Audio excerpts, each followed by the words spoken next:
સાદર નમસ્કાર. ગુજરાત વિશ્વકોશ ટ્રસ્ટ અમદાવાદના સ્ટુડિયોમાં હું આપ સૌનું હાર્દિક સ્વાગત કરું છું. થોડા સમય પહેલાં અમને એક એવો વિચાર આવ્યો કે આપણે એક રૂપકડો પ્રકલ્પ કરીએ. રૂપકડો એટલે શું? તો કે આપણી જે વિશાળ માનવીય અસ્મિતા છે એની સાથે સંવાદ કરીએ. કેમ આવો વિચાર આવ્યો હશે? ગુજરાત વિશ્વકોશ ટ્રસ્ટ અમદાવાદ અને સંતુલન રાજકોટ બે સંસ્થાના મોભીઓએ સાથે બેસીને વિચાર્યું કે ભારત દેશ એ ખરેખર વિપુલ ખજાનો છે.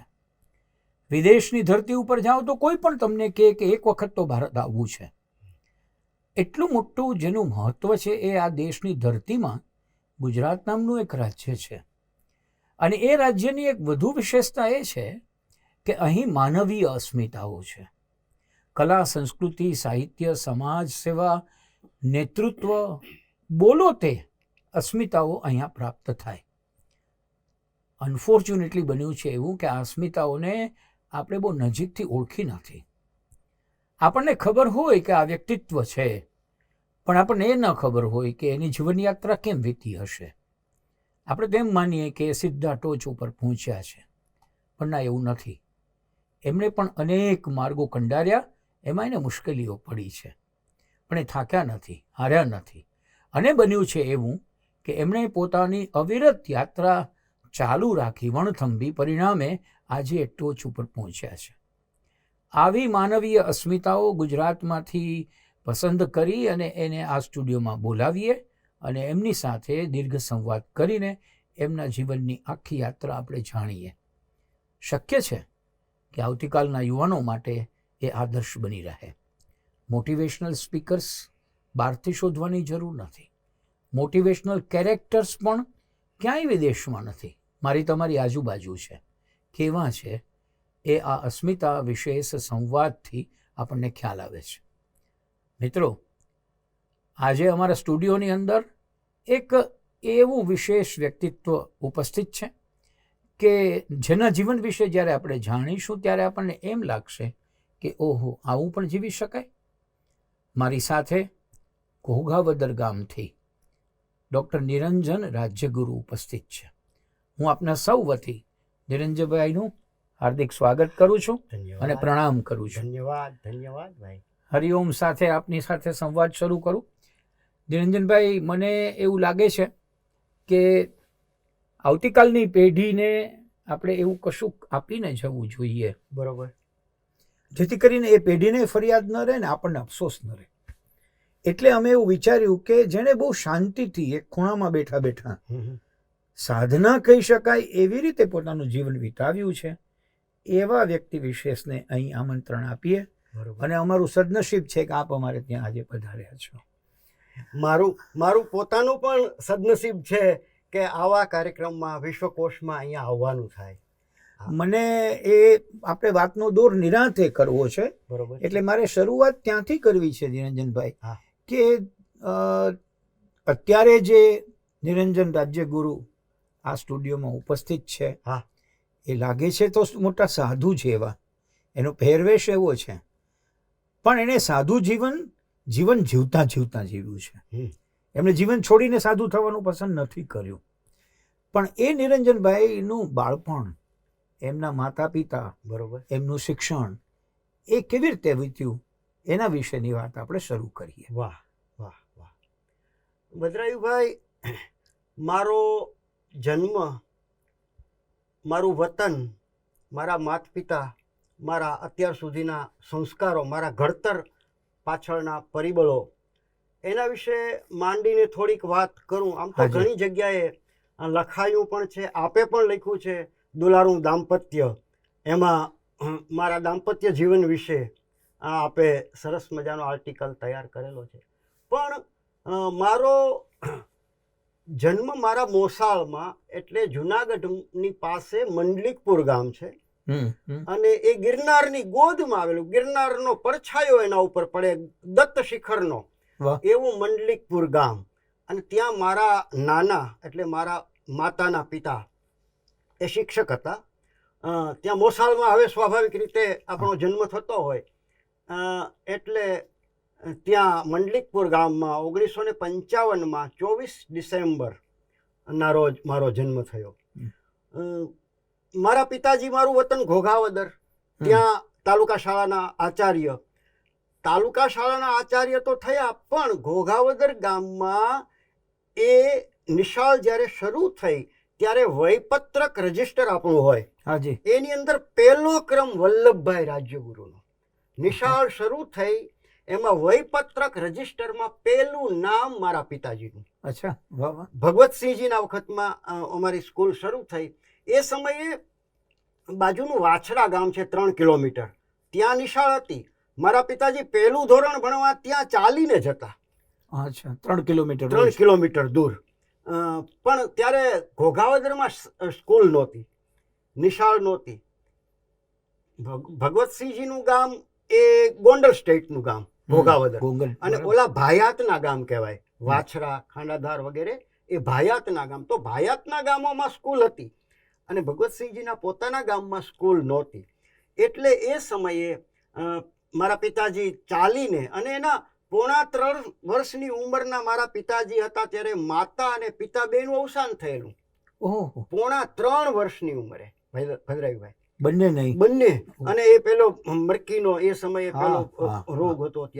ત્યારે મારા પિતાજીના મોટા ભાઈ એ કર્મકાંડ કરે, બ્રાહ્મણનું ગામોટું કામ કરે, અને એ સમયે ઘોઘાવદરની સડક બંધાતી ત્યારે માથા ઉપર ટોપલા લઈ અને માટી સારીને પથ્થર અને માટી, એ માટી કામ કરે એમના મોટા ભાઈ, મારા પિતાજીના મોટા ભાઈ. અને એમણે મારા પિતાજીને ભણાવ્યા, રાખ્યા.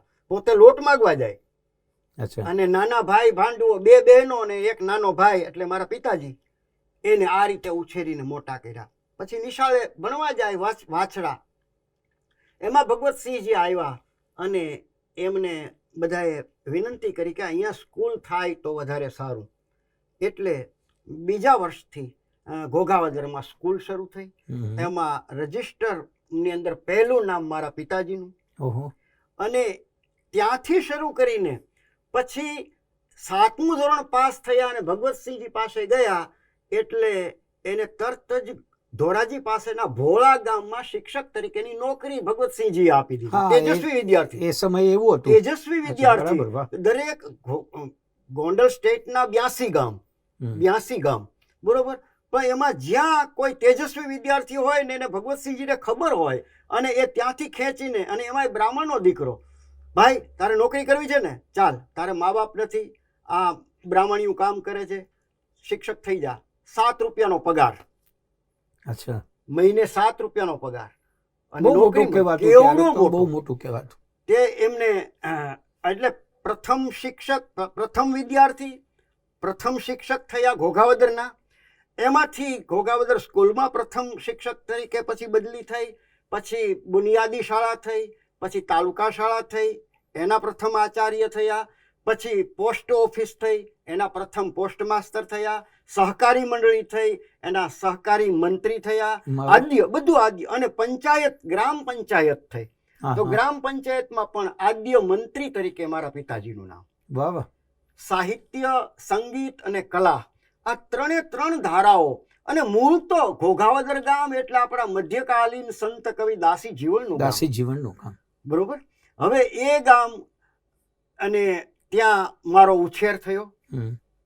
પિતાજી સાહિત્યકાર પણ હતા, સંગીતકાર પણ હતા, કલાકાર પણ હતા, ચિત્રો પણ દોરે, પેઇન્ટિંગ પણ કરે. તો આ બધી જ વસ્તુ ધીરે ધીરે મારા બાળપણથી જ મારા અંદર ઉતરતી આવી.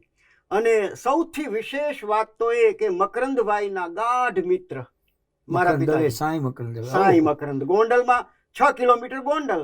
અને ગોંડલ મકરંદભાઈ રે 7મું ધોરણ હું પાસ થયો, 7 ધોરણ સુધી ઘોઘાવદર. કેટલા ભાઈ બહેનો? કેટલા? 2 ભાઈઓ. મારા મોટા ભાઈ ગિરીશભાઈ રાજ્યગુરુ હતા, એ હમણાં 3 વર્ષ પહેલા એમનું અવસાન થયું. એ ભુવનેશ્વરીમાં ચીફ એકાઉન્ટન્ટ હતા. મારાથી નાની બેન છે એ આજે ગોંડલ છે, મૂળ મોટા દેવળિયામાં એ આયુર્વેદિક ડોક્ટર છે મારા બનેવી. એનો દીકરો પણ આજે હોમિયોપેથીનો ડોક્ટર છે, એ પણ ગોંડલ રહે છે. તો આ પરિવાર 2 ભાઈઓ અને 1 બેન. અને મારા માતુશ્રીનું નામ વિજયાબેન, એ મોહનલાલ આત્મારામ વ્યાસ એટલે મારા નાના જે શિક્ષક હતા હા, હા. મંડલિકપુર ગામે, એમના દીકરી. તો આ આખો પરિવાર પછી તો ભદ્રાયુભાઈ મારા પિતાજીએ પ્રૌઢ શિક્ષણ કેન્દ્રો શરૂ કરેલા, હમ. અસ્પૃશ્યતા નિવારણનું કામ, ગાંધીજીની આખી ખાદીની પ્રવૃત્તિઓ, તો રાત્રિ શાળા ચલાવે અને ઘોઘાવદર આખું ગામ એ સાક્ષર બનાવવાનું. હા, હા. એટલે મારા બા પણ રાત્રિ શાળામાં બહેનોને શીખવાડે અને મારા પિતાજી એ અભણ ભાઈઓને, એટલે 60 વર્ષના કોક જે અભણ ક્યાંક રહી ગયા હોય હમ. તો એ બધા રાત્રિ શાળામાં ભણવા આવે. એ વખતે અમે બે ભાઈઓ સાવ નાના, એ સમયે મારે ત્યાં બધા સામયિકો આવતા, એમ રમકડું, ઝગમગ, ચાંદામામા, એ સમયના જે બાલ મિત્ર, બાલ જીવન, આ બધા જે આવતા. અને રમકડુંમાં તો મકરંદભાઈના કાવ્યો વગેરે આવતું એ સમયે મુંબઈથી જે પ્રકાશિત થતું, હા, પહેલું હા, પહેલું. રમકડું. તો આ બધા જ અને ઘરમાં 2-3 હજાર પુસ્તકો, મેઘાણીભાઈના બધા પુસ્તકો. તો એમ ધીરે ધીરે ધીરે ધીરે સતત, એટલે હું હજી પહેલા ધોરણમાં બેઠો નહોતો હમ. ત્યાં મને લખતા વાંચતા આવડતું હતું. ઓહો. અને તાલુકા શાળાનો આચાર્યનો દીકરો, હા. એટલે હું કોઈ દિવસ પહેલા ધોરણમાં બેઠો જ નથી ભાઈ. હું, મારા પિતાજી 7મું ધોરણ ભણાવે એટલે હું એની ખુરશી પાસે બેસું અને 7મા ધોરણના વિદ્યાર્થીઓને હું શ્રુતલેખન લખાવતો હું એ સમયે. અને પિતાજી એટલે પણ પહેલા વિદ્યાર્થી, પહેલા શિક્ષક, એટલે બધું નેચરલી પહેલું જ હોય. હા, તો એટલે હવે એકવાર એવું બન્યું, બીજા ધોરણમાં હું હતો અને અમારા નિરીક્ષક પરીક્ષા લેવા આવે ત્યારે આપણે સ્વાભાવિક હા, જાણીએ હાજી, છીએ હાજી. ગામડાઓમાં, ત્યારે લડા ત્રિવેદી સાહેબ એ નિરીક્ષક તરીકે ગોંડલના, અને એ આપણા HL ત્રિવેદી સાહેબ પદ્મશ્રી, હા, પદ્મ વિભૂષણ, હા, હા. બરોબર, કિડની કિડની હોસ્પિટલ. હોસ્પિટલના સ્થાપક, એમના પિતાજી. ઓહો. બીજા એક કાર્તિકભાઈ એ અમેરિકામાં છે, એ પણ બહુ મોટા તાંત્રિક છે. તો આ લના ત્રિવેદી સાહેબ પરીક્ષા લેવા આવ્યા અને બીજા ધોરણમાં અમે બેઠેલા, અને પછી બધા છોકરાઓને, એટલે એમાં એલા શું તને આવડે છે, એટલે તને શું આવડે છે મને પૂછ્યું. એટલે મેં કીધું મને તો કવિતા આવડે છે. એ બોલ, ગાવલડી ગોરી ગાવલડી મારે ઘેર દુજે ગોરી ગાવલડી. અત્યારે અમારે બીજા ધોરણમાં ચાલતી કવિતા.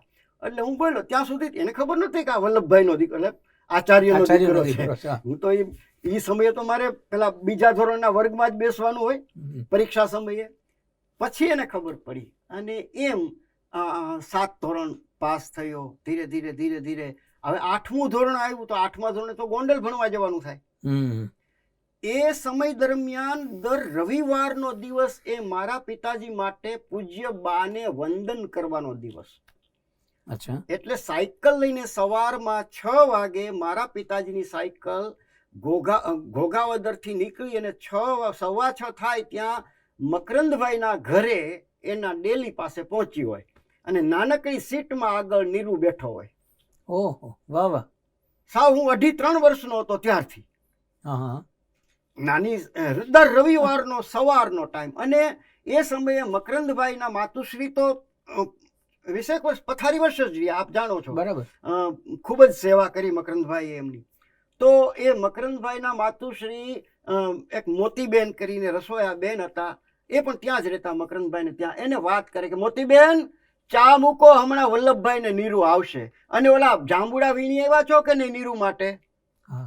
મકરંદભાઈના બા વાહ. એ મારા માટે ભાગ રાખે. અને મકરંદભાઈના મોટા ભાઈ હતા મનુભાઈ, એ તો NCCના કમાન્ડર હતા. ને એના વિશે મકરંદભાઈએ જે નવલકથા લખી બલરામ ઉપરની, માટીનો મહેકતો સાદ, એનું મુખ્ય પાત્ર છે ને એ બલરામ, એ મોટા ભાઈ, મનુભાઈ. તો અને એવા પ્રકાંડ વિદ્વાન, એ પોતે બ્રહ્મચારી હતા, હનુમાનજીના ઉપાસક, માતાજીના ઉપાસક. અને એમણે એ સમયે એના ઘરમાં તલવારો બંદૂકો ના, અમેરિકાથી એક તીરકામઠું મંગાવેલું, આજે મારી પાસે એ સચવાયું છે એ સમયે. અને મને પછી બંદૂકના નિશાન લેતા શીખવાડે મનુભાઈ. મકરંદભાઈ, મારા પિતાજીને કંઈક કામ હોય ને ત્યારે પોસ્ટકાર્ડ લખવાનો રિવાજ, એટલે પોસ્ટકાર્ડ લખેલા આગળ મારા પિતાજીનું વાત લખી હોય કે ભાઈ આ ભજનના પુસ્તક લેતા આવજો, આમ કરજો, માખણ લેતા આવજો વગેરે. પાછળ હવે પછી લખે કે હવે હું નીરુ સાથે બે ટવકા કરી લઉં. અને પાછળનો જે પોસ્ટકાર્ડનો ભાગ હોય એ નીરુ માટે અનામત હોય કાયમને. વારે વાહ. અને એ બધા જ પત્રો પછી તો હું લખતો થયો અને માયના પત્રો આવ્યા. હું લખતો થયો ત્યારથી મારી નકલ રાખતો હું, કાર્બન કોપી. એટલે એ મરમ જાણે મકરંદા નામનો પુસ્તક સંગ્રહ, પત્ર સંગ્રહ એ પણ પ્રકાશિત કર્યો છે, સંપાદિત કર્યો છે. તો મકરંદભાઈના એ બધા જ પત્રો. તો આમ મકરંદભાઈના ખોળામાં જ. અને પછી 8મા ધોરણથી તો મારા પિતાજી નિવૃત્ત થયા હતા, એટલે સાયકલ લઈને મને સાયકલ આવડે નહીં, મારા પગ પહોંચે નહીં, હું ટૂંકો. બરાબર. એટલે મારા પગ હવે 6 કિલોમીટર સાયકલ લઈને ગોંડલ ભણવા જવાનું. ત્યારે કાચો રસ્તો હતો, ડામર રોડ હતો નહીં. પછી મારા પિતાજીની પાછળ હું બેસું અને મને પિતાજી દરરોજ સંગ્રામજી હાઈસ્કૂલમાં લઈ જાય. અને સામે જ મકરંદભાઈનું મકાન, કોલેજ ચોકમાં જ, નગરપાલિકાની સામે. એટલે મકરંદભાઈને ત્યાં મારા પિતાજી બેસે અને હું સંગ્રામજી હાઈસ્કૂલમાં ભણવા જાઉં. એમાં ક્યારેક કોઈક મહેમાન આવવાના હોય કે અમૃત ઘાયલ દર શનિવારે આવે, રાજકોટમાં જ રહેતા ઘાયલ કાકા. સરોજ કાકા તો ત્યાં જ ન્યાયાધીશ હતા. સાગર નવસારવી જેલર હતા ગોંડલમાં જ. અને પ્રજારામ રાવળ આવવાના હોય, ઉમાશંકર આવવાના હોય, કિશનસિંહ ચાવડા આવવાના હોય, આવા કોઈ પણ આવવાના હોય મહેમાનો. પછી મકરંદભાઈના બનેવી હતા બાબુભાઈ વૈદ્ય આપણે, અને એમના ભાણેજ અશોકભાઈ વૈદ્ય, દયાભાઈબા, દયાબેન, ડૉક્ટર રમાબેન એટલે અશોકભાઈના મિસિસ. તો આ બધા જ્યારે આવવાના હોય, વિનુબેન, પછી ઇન્દુભાઈ જોશી, જેઠાલાલ જોશીના દીકરા, માહિતી નિયામક આપણા ગુજરાતના, એ મકરંદભાઈના ભાણેજ જમાઈ થાય. તો આ બધા આવવાના હોય ને ત્યારે એમ કે નીરુ હવે તારે આજ ઘોઘાવદર નથી જવું, 2-3 દિવસ રોકાઈ જા, એનો હાથ વાટકો. એટલે મહેમાનોને ચા આપવી, આ કરવું, તે કરવું, બરાબર, એ બધું પીરસવું, એ કામ મારે કરવાનું. એનું કારણ છે ત્યાં કોઈ નાનું બાળક તો હતું નહીં કોઈ, બરોબર. આ મહેમાનો આવ્યા હોય ત્યારે એ હું 8મા ધોરણથી BA સુધી, છેક 8 વર્ષ સુધી, 8 વર્ષ સુધી હું 12મું ધોરણ પાસ થયો. પછી સીધો પ્રી આર્ટ્સમાં દાખલ થયો, ગુજરાતી વિષય રાખ્યો, સાયકોલોજી રાખ્યું, અને ગુજરાતી લઈને હું સ્નાતક થયો. ત્યાં સુધી 8 વર્ષ સુધી મકરંદભાઈને ત્યાં આમ 2-4 દિવસ રોકાઈ જાઉં, વળી 2 દિવસ ઘોઘાવદર જાઉં. પછી મને સાયકલ આવડી ગઈ, પછી તો બસ પણ શરૂ થઈ, એટલે ક્યારેક બસમાં અપડાઉન કરું. અને પરિસ્થિતિ એવી કે પિતાજીને 67 રૂપિયા પેન્શન આવે મહિને, નિવૃત્ત થઈ ગયા હતા. અમારો પરિવાર તો સાયકલ રિપેરિંગ કરવાની, પંચર કરવાની દુકાન માંડી. પછી ગોંડલ હું કોલેજમાં ભણવા જાઉં એટલે સાયકલ ઉપર અથવા બસમાં પાછો આવું ત્યારે હું 10 કિલો બરફ લેતો આવું.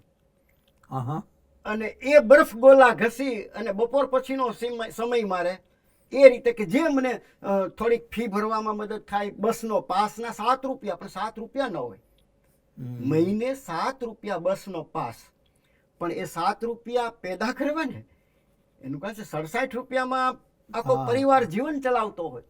તો એમ કરતા એટલે પછી નાનકડા પેન ને ચોપડા ને પાટી ને એવું બધું કટલેરીનો સામાન રાખવું, દીકરીઓના બોપટ્ટી ને બંગલી ને એવું બધું એનું વેચાણ કરું.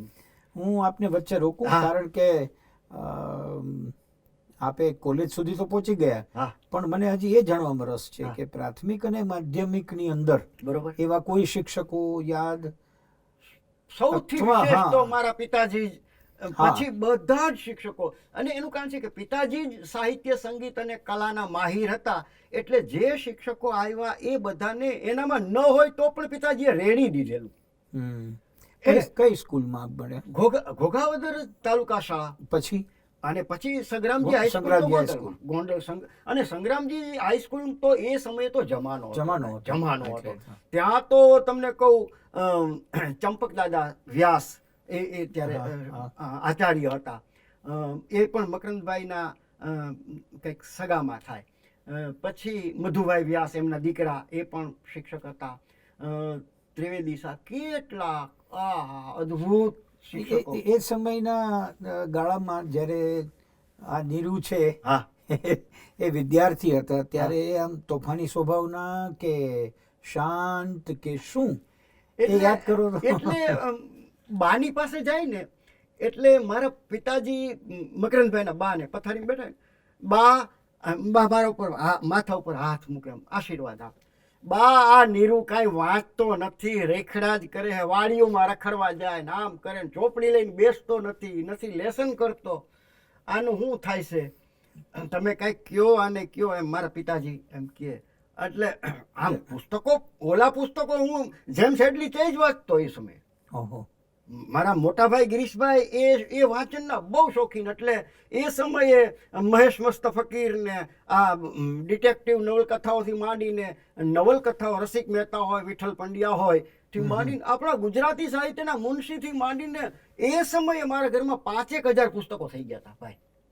હું જયારે કોલેજના સમયમાં આવ્યો, તો પછી આ વાડીમાં જાય છે કે રખડ્યા કરે છે, એટલે એમ ભણવાનું ભણતો નથી, એમ કે લેસન કરતો નથી, વાંચતો હોય, વાડીઓમાં રખડતો હોય. આ તે એ શોખ હતો પહેલેથી જ, ખૂબ જ શોખ, ખૂબ જ. કારણ કે અત્યારે એવી જ જગ્યાએ એટલે અને નીરુમાંથી નિરંજન એમ પાછા પિતાજી એ સમયે પ્રાથમિક શાળામાં પણ બધા વિદ્યાર્થીઓને અમને ચાલો આજે વાછડા દાદાના દર્શન કરવા જવું છે, એટલે 3 કિલોમીટર પ્રવાસ લઈ જાય મારા પિતાજી. ખાંડાધર જવું છે 5-6 કિલોમીટર, તો ખાંડાધરનો એ સમયે ગઢ, લાખા લાપસિયાની વાર્તા કે મેઘાણી ભાઈએ જો આ લખ્યું છે, આવડો આ ગઢ, એની આ કથા, મારા પિતાજી અને બધા શિક્ષકો સાથે હોય. તો એમ અમારું સતત પછી મોવિયા લઈ જાય, રૂપાવટી લઈ જાય કે ભાઈ આ મહાપ્રભુજીની બેઠક છે, ગોંડલ કે ભુવનેશ્વરી મંદિર જવાનું, બધા વિદ્યાર્થીઓને ચાલીનો એ સમયે પદયાત્રા. અને એ સમયે અમારા ગામમાં નિશાળની સામે જ એક નદી નાનકડી છે, સતી માતાનું મંદિર છે. ગોગાવદરમાં જ એક બ્રાહ્મણના દીકરી સતી થયેલા, એક પોતાના ક્ષત્રિય ભાઈનું અવસાન થયું, કોઠો પડતા અવસાન થયું, અને એમણે ધર્મના ભાઈ માનેલા. તો એ સતી માતાનું મંદિર ને ત્યાં ગોપાલાનંદ સ્વામી અને ગુણાતીતાનંદ સ્વામી જ્યારે નીકળે ત્યારે ત્યાં બેઠક કરેલી. એટલે સ્વામિનારાયણ સંપ્રદાયનું પ્રસાદીનું સ્થાન ગણાય. ત્યાં ઓટા ઉપર સતીમાનો પંજો છે, શિવાલય છે, પણ એ ઓટા ઉપર ગુણાતીતાનંદ સ્વામી બેઠેલા, અને ત્યાં એમણે શિક્ષાપત્રીના આ વગેરે એનું પઠન કરેલું, અને ત્યાં નાનકડી નદીમાં સ્નાન કરેલું. એ સ્વામિનારાયણ સંપ્રદાયના ઇતિહાસમાં લખાયેલું છે. એટલે એ સમયે યોગી બાપા હતા ગોંડલમાં, બરોબર. તો યોગીજી મહારાજ સતત જ્યારે નીકળ્યા હોય, આમ ગઢડા જવું હોય, સારંગપાર જવું હોય, ત્યારે એ ઘોઘાવદરમાં અમારી નિશાળમાં આવે. પહેલા સતીમાની દેરીએ જવાનું હોય, ત્યાં દર્શન કરીને પછી નિશાળમાં આવે, અને નિશાળમાં બધા વિદ્યાર્થીઓને બેસીને વાર્તાઓ કરતા હોય. એટલે હું તો આચાર્યનો દીકરો, એટલે હું પહેલા જ બેઠો હું. અને પછી મને કે એ વાર્તા કરતા કે કાંઈ આવડે છે, તો હું કહું બાપા મને એક ભજન આવડે છે, બોલ. તો હું કહું, રે શિર સાટે નટવર નેવરીએ, રે પાછા તે પગલા નવ ભરીએ, રે આવું બ્રહ્માનંદ સ્વામીની પદ બોલું. એટલે યોગી બાપા થાપા માર્યો. હું ખોળામાં જ બેઠો હું, પાસે જ બેઠો હું. આમ અનેક સંતોના, મકરંદભાઈથી માંડીને અનેક સંતોના આશીર્વાદ મળતા રહ્યા. કયો વિષય તમારો કયો? આમ શાળામાં ભણતા હતા ત્યારે ગણિતમાં હોશિયાર? ના, મને ગણિત જરાય આજે પણ નથી આવડતું. અને એટલે વચ્ચે સાવ વાત કરી દઉં કે નંદીગ્રામમાં એક ભજન શિબિરનું આયોજન કર્યું આખું. એમ કે ભાઈ વાણી વિદ્યાપીઠ આખું ભજન કેન્દ્ર શરૂ કરવું. એમાં ભાયણી સાહેબ, હસુભાઈ યાજ્ઞિક, અમે અમભાઈ દોશી, અમે બધા મળેલા, અને કુંદનિકાબેન. એટલે એ બધા કે ભાઈ કેમ કરવું, શું કરવું, કેવી રીતે કરવું. મનોજ રાવલ, નાથાલાલ ગોહિલ, અમે બધા, બળવંત જાની, બધા સાથે હું લઈ ગયો હતો બધાને. તો એ બધું આયોજન કરવું કે પછી આપણે કલાકારોને બોલાવવા, પછી એની કેસેટ બનાવવી, પછી એનું વેચાણ કરવું, એમાંથી કેટલો ફાયદો થાય, સ્ટુડિયોનો ખર્ચ કેટલો થાય, આવું બધી કાગળ ઉપર. એટલે પછી મેં મકરંદભાઈને ત્યાંથી આવીને કાગળ લખ્યો કે ભાઈ હિસાબિયાની નાત વચાળે બે હિસાબિયા બે, લેવું દેવું કાંઈ નહીં ને જજમાનુંની જે. પોસ્ટકાર્ડમાં મેં લખ્યું, બરોબર. એટલે મકરંદભાઈ ખાલી એટલું જ પોસ્ટકાર્ડ લખ્યું, એ મેં પહેલાં મૂક્યું છે કે બે હિસાબ કામ બે હિસાબિયાના કે, બે મિસાલ કામ બે હિસાબિયાના કે. હા હા મેં લખ્યું કે ભાઈ હિસાબિયાની નાચ વચાળે બે હિસાબિયા બે, હમ લેવું દેવું કાંઈ નહીં ને જજમાનું ની જે.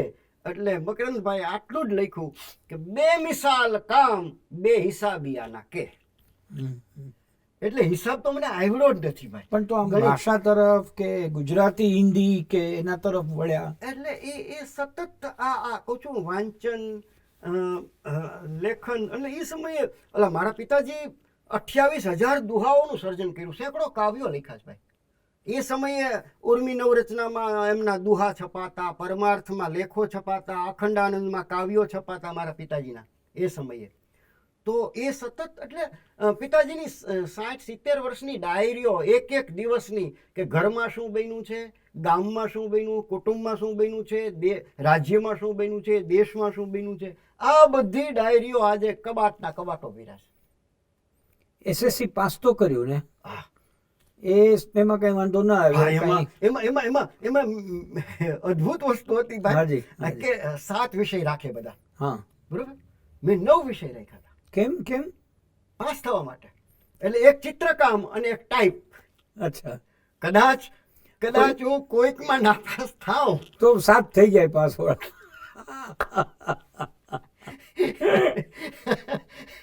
એનું કહે છે ત્યારે પહેલેથી વેત જ રાખી હતી કે એકાદ બે મન રહી જાય તો કઈ ચિંતા વાંધો નથી. નહીં. વાંધો નહીં, બરાબર. એટલે ટાઈપ અને ચિત્રકામ ઇન્ટરમીડિયેટ ડ્રોઈંગ તો હું એ સમયે પાસ થઈ ગયો હતો. વાહ. એટલે મને વાંધો નહોતો. એટલે મેં કીધું આપણે બધા 7 વિષય રાખીને પાસ થઈ જતા હોય. મારી સાથેના બધા મિત્રો તેજસ્વી હતા ગણિતમાં અને અંગ્રેજીમાં ને એમાં. હવે હું તો ખબર જ હતી. હા. અંગ્રેજી આવડે નહીં, ગણિત આવડે નહીં, બે તો જરાય આવડે નહીં. જરાય એટલે જરાય ના આવડે.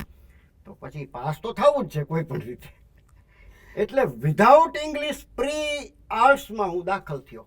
હા હા. એ સમયે આપણે ત્યાં એક વિથ ઇંગ્લિશ અને એક વિધાઉટ વિધાઉટ ઇંગ્લિશ, બરાબર. બે ટ્રેક ચાલતા. અને ત્યાંની કોલેજમાં જ? ગોંડલ કોલેજ. ગોંડલમાં જ. Gondal Maharaja Shri Bhagvatsinh Bhagvatsinhji. Arts and commerce college. હમ. એટલે ત્યારે હજી નવું બિલ્ડિંગ નહોતું થયું. અમારા સગ્રામજી હાઈસ્કૂલના જૂના જે 4 રૂમ હતા ને એમાં કોલેજ શરૂ થઈ. ઓહો, એ વખતે. હા હા.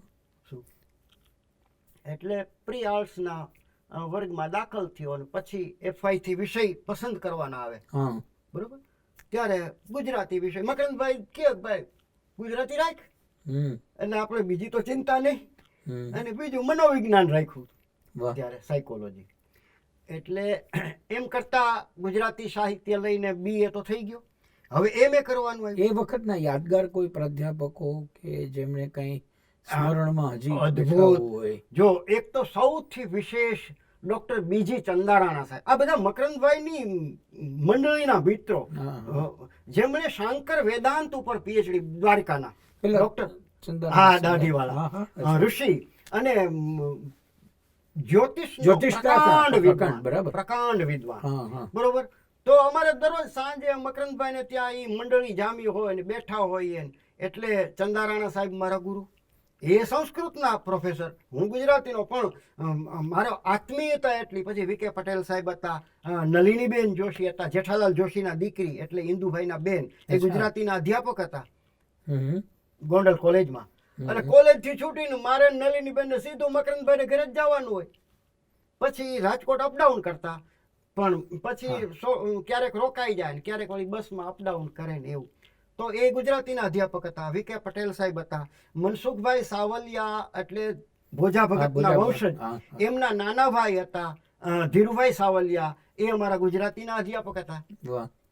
એટલે આમ એવો સરસ આખો માહોલ કે ધીરે ધીરે ધીરે ધીરે ધીરે ધીરે. પણ ઘોઘાવદરમાં પિતાશ્રીને લોકો ત્યાં જ રહેતા હતા ને? ઘોઘાવદરમાં. એટલે તમે ગોંડલની અંદર એકલા રહ્યા? ના, મકરંદભાઈને ઘરે જ રહ્યા? ઘરે જ રહેવા. એટલે હું 3 દિવસ રોકાઉં, વળી 3 દિવસ સાયકલ લઈને ઘોઘાવદર વયો જાઉં, વળી થોડોક સમય અઠવાડિયું એટલે 2 દિવસ શનિ રવિ જ રોકાઉં એમ. એક ધારો. અને આ જે બુલંદ કંઠ છે, હા. એનો પરિચય સંસારમાં આપની કઈ ઉંમરે થયો? નાના હતા ને પેલી કવિતા ગાય? એ તો ગાય, બરોબર. સુંદર. પછી તો મકરંદભાઈને ત્યાં હું હોઉં ને એટલે રાત્રે ઘણીવાર એવું બને કે રાત્રે મકરંદભાઈ કાવ્ય લખ્યું હોય હમ હમ. અને પછી સવારમાં અમે ચાના ટેબલ ઉપર બેઠા હોય એટલે એ મને ડાયરી આપે. નીરુ જોતો આનો રાગ કયો છે. હમ હમ.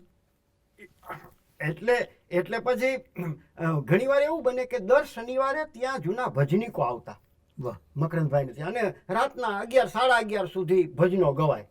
તો એમાં ભાયાવદરના માધવદાસ બાપુ પરજની ગાયકી, અદ્ભુત ગાયકી, જુદા બધા રામજીભાઈ વાણિયા આવતા હોય. હમ. શનિવારની રાત એટલે ઘાયલ કાકા, રામજીભાઈ વાણિયા, તખતદાન, બીજા કલાકારો, ઢગલા કવિ દાદ આવ્યા હોય, આ બધા અને ભજનીકો, અને પ્યોર ટ્રેડિશનલ રામસાગરના ભજનો સાંભળવાના હોય. વાહ રે વાહ. બરોબર. તો એકવાર માધવદાસ બાપુએ રાતે ભજનો ગાયેલા, રામસાગર અદ્ભુત વગાડતા. તો સવારમાં ઉઠીને મકરંદભાઈ, રાત્રે 2 વાગે મકરંદભાઈએ કાવ્ય લખ્યું અને સવારમાં મને ટેબલ ઉપર દીધું. જોતો નીરુ, ટેરવા બોલે ને તંતુ સાંભળે, સાંભળીને ભરી દે સુનકાર જણકારા, એ જ જણકારાયા તોરે જુદી ભોમનાને, અને વાણી કાંઈ પરાની પાર, ટેરવા બોલે ને તંતુ સાંભળે રે. આ કાવ્ય મકરંદભાઈ લખ્યું. ઝીણો રે ઝીણો જીવ તારનો, એથી ઝીણો માયલો જુવાલ. અદ્ભુત, એટલે આખો બહુતંત્રી વીણા. આ શરીરને ક્ષિતિમોહન સેન અને રવિન્દ્રનાથ ટાગોરથી માંડીને મકરંદભાઈ જેવા આપણા સંત સાહિત્યના મર્મીઓએ બહુતંત્રી વીણા કીધી છે. હમ હમ. કે આ આપણું શરીર છે ને, એ પણ એક વીણા છે, અને એની અંદર નાદ બ્રહ્મની ઉપાસના અને શબ્દ બ્રહ્મની ઉપાસના થાય તો એને આખી પણ એ રાગ બેસાડવાનું કામ નીરુ કરી આપે. બરાબર. એટલે એ સતત ચાલતું. એટલે એમ પછી પ્રાચીન ઢાળના હોય, લોકગીતના ઢંગના હોય. છેલ્લે આ 3 ભાગ જે સંપૂર્ણ થયા મકરંદભાઈના, એમાં પણ છેલ્લે મકરંદભાઈ મને કે નીરુ, આમાં લોક ઢાળની જે રચનાઓ હોય ને એના ઉપર તું ઢાળ લખી દેજે. એટલે પછી મેં દરેક ઉપર કે આ ઢાળમાં ગાઈ શકાય, આ ઢાળમાં ગાઈ શકાય. આ બધી જે સૂઝ છે કે આ રાગ છે કે આ ઢાળ છે, રાગ પ્રમાણે ગાવું, ઢાળ શ્રુતિ સાંભળ, સતત સાંભળો. હું તમને કહું, ઘોડિયામાંથી સાંભળતો જ આવ્યો. મકરંદભાઈ ત્યાં ઉમાશંકર આવ્યો હોય, દાસી જીવનની જગ્યામાં જઈએ અને બાપુજી પાછા રામસાગર ઉપર ભજન ગાતા હોય તો એમાં હું સૂર પુરાવતા હોઉં. કલેજા કટારી રે, રુદિયા કટારી રે, મારી મુને માવે લઈને મારી. એટલે આ છે ને ભદ્રાયુભાઈ, હું તો એમ જ માનું કે 350 વર્ષ પહેલા જે ધરતી ઉપર એક દલિત સમાજમાં, અંત્યજ સમાજમાં દાસી જીવણ જેવો પુરુષ જન્મ્યો હોય, અને પુરુષ હોવા છતાં જેમણે નારી ભાવે, દાસી ભાવે, રાધા ભાવે ઉપાસના કરી હોય, તો એ ધરતી, અને પાછું ત્યાં સુધી કે એના બોલે ઓલો રાસ લેવા એ ચામડાના કુંડ સુધી આવતો હોય. સાચી વાત. સાંભળ્યો તો આ ધરતીની એના કણે કણમાં કંઈક એવી તાકાત તો હોય કે જેના કંઈક કણ મને અડી ગયા છે. સાચી વાત છે. શું નહીંતર બેઠે બેઠું ઉતરવું એ તો બહુ મોટો આશીર્વાદ ગણાય. એટલે અને એ આપની વાત બહુ સાચી. આપણે કહીએ છીએ ને જીજાબાઈનું આ લડવું કહીએ છીએ, પેટમાં પોટીને સાંભળેલી વાત, એ સાંભળ્યું તો એના આધારે તો શૌર્ય થયું. ચોખ્ખી વાત. એટલે આ તો શ્રુતિમાંથી જ ઉતર્યું, અને એના માટે પિતાશ્રી મકરંદભાઈ એ બધું. એટલે આ એક નિયતિના ખેલ છે આપણે, કે ભાઈ પરમ ચેતના, પરમ તત્વ જે કંઈ એનું આયોજન હોય છે ને એ માત્ર તમને આર્ટિસ્ટ તરીકે, એટલે કે એક નટ તરીકે મોકલે છે આ ધરતીમાં ખેલ ખેલી જવા માટે. સાચી વાત છે, બહુ સાચી. તો બધાએ પોતપોતાની ભૂમિકા ભજવી લેવાની છે. આજે કોલેજમાં જે ગુજરાતી, પછી તો આપણે સ્પેશિયલ વિષય રાખ્યો. હા, એટલે એમાં ઊંડાણપૂર્વક કામ કરવાનું પછીથી કર્યું. સાવ બિંદાસ્ત રીતે. મેં કોઈ દી હું ભણું છું એની ગંભીરતાથી હું ભણ્યો નથી ભાઈ. કે મારે એમ કે ફર્સ્ટ ક્લાસ મેળવવો છે કે મારે આમ કરવું છે. સાવ સહજ રીતે મને ખબર ન હોય. મેં પાઠ્યપુસ્તક એકવાર વાંચ્યું હોય પછી એ ચાલતું હોય, હું બીજું વાંચતો હોઉં બધું. સમજ્યા? પણ એમ કે ભાઈ આને પાકું કરી લેવું ને પછી આપણે પ્રશ્ન આવે ત્યારે જવાબ લખવો ને પછી સારા ટકા આવે ના, એ એવું કાંઈ. કશું જ નહીં. અને એમ કરતા કરતા BA થઈ ગયું ને પછી MA કરવાનો વખત આવ્યો ત્યારે તો યુનિવર્સિટી આવવું પડે. હા હા. હવે યુનિવર્સિટી ત્યારે હજી બસ બિલ્ડિંગ બંધાયું હતું આપણું, અને મહિલા કોલેજ થી દેખાતું હતું આપણું હા building. બસ પછી કાંઈ નહીં. ચાલીને ઘણી વાર ગયો હતો. હા, હા. હવે એમાં સવાલ ભદ્રભાઈ, બહુ સંક્ષેપમાં વાત કરું કે હાજી. હું જ્યારે MA કરી અને ત્યાં આવ્યો 76માં, હમ. બરોબર. અમે ગોંડલ કોલેજમાંથી 3 વિદ્યાર્થીઓ હતા અને ત્રણે ત્યાં આવ્યા એટલે ઓલા આખા આપણા અભ્યાસક્રમમાં વૈકલ્પિક લોક સાહિત્ય વિષય હતો. એટલે મકરંદભાઈ કીધું લોક સાહિત્ય રાખજે, બરોબર. એટલે મેં ફોર્મ ભર્યું ત્યારે અમે 3 છોકરાઓએ લોક સાહિત્ય વિષય ભર્યો, વૈકલ્પિક. શિષ્ટ સાહિત્ય અને જગત સાહિત્યના પેલામાં વિકલ્પમાં. તો ઈશ્વરભાઈ દવે ત્યારે બરોબર પુષ્કરભાઈ છોડીને ચાલ્યા ગયા હતા. એટલે ઈશ્વરભાઈએ અમને ત્રણેયને જુદા જુદા દિવસે બોલાવ્યા. અને પહેલે દિવસે કિશોર ભાણવડિયા ગોમટાનો વિદ્યાર્થી હતો, એને બોલાવ્યો કે ભાઈ તમારે લોક સાહિત્ય રાખવું છે, તમે ફોર્મમાં લખ્યું છે કે હા સાહેબ. તો કે લોક સાહિત્યનો કોઈ પ્રોફેસર નથી, તમે કેમ ભણશો, નાપાસ થશો, તમારા કોઈ ક્લાસ લેવાશે નહીં. એટલે કે હા સાહેબ તો હું જગત સાહિત્ય રાખું છું. બીજો ઊંઝિયા રસિક હતો, એને પણ અમે ત્રણેય સાથે જ ફોર્મ ભર્યા હતા. તો એ બે બદલાવી નાખ્યું. ત્રીજે દિવસે મને બોલાવ્યો. એક જ દિવસે ત્રણેય નહોતા બોલાવ્યા, ત્રીજે દિવસે મને બોલાવ્યો. એટલે મને કે તમારે લોક સાહિત્ય રાખવું છે. ઈશ્વરભાઈ દવે એટલે તો મારા ગુરુ, હમણાં જ પાળિયાદમાં એમને શ્રદ્ધાંજલિનો આખો, અને ત્યારે મેં વંદન કર્યા અને એના વિશે બોલ્યો હતો. હાજી હાજી. તો મને કે તમારે લોક સાહિત્ય રાખવું છે. મેં કીધું સાહેબ મારે રાખવું છે લોક સાહિત્ય, કારણ કે મેં આજ સુધીમાં મેઘાણીભાઈ પછી આ બધા શારદાના અંકો ને બધું ખૂબ વાંચ્યું છે ને મકરંદભાઈને ઘેર હું રહીને ભણું છું. મકરંદભાઈએ મને કીધું છે. મને કે પણ કોઈ પ્રોફેસર નથી, પુષ્કરભાઈ હતા એ તો છોડીને ચાલ્યા ગયા છે ને હવે તો તમને કોઈ ભણાવે એમ નથી, તમારે તો તમે નાપાસ થવામાં. તો આ તો અનુસ્નાતક કક્ષાનો અભ્યાસ છે. હવે તે દી કોને ખબર માથા ફરેલ હશું. મેં કીધું સાહેબ નાપાસ થાવ હોય તો ભલે થાવ, યુનિવર્સિટીએ વિષય રાખ્યો હોય તો એની ફરજ છે, પ્રોફેસર રાખશે. આમ હું બોલી ગયો એમ. હા. અને પછી તો હવે હેડ ઓફ ધ ડિપાર્ટમેન્ટ એનાથી આમ, એટલે મને કે તો રાખો, બીજું શું. તો મેં તો વિષય રાખ્યો. હું એક વિદ્યાર્થીને સેકન્ડ પાર્ટમાં જવાહર ગઢવી આવતા, એ તો નોકરી કરતા સજુબા ગર્લ્સ હાઈસ્કૂલમાં. એટલે એક દિવસ ક્યારેક આવે, ક્યારેક અઠવાડિયે આવે, ન આવે. હું વિદ્યાર્થી. તો 5 દિવસ ભણવાનું હતું. તો ત્યારે ટાઈમ ટેબલ ભદ્રાયુભાઈ એવું ગોઠવાયું કે ભાષા વિજ્ઞાનનો જ્યારે પીરિયડ ચાલતો હોય ત્યારે વૈકલ્પિક લોક સાહિત્ય હોય. એ ટાઈમ ટેબલ મારી પાસે સચવાયેલું છે.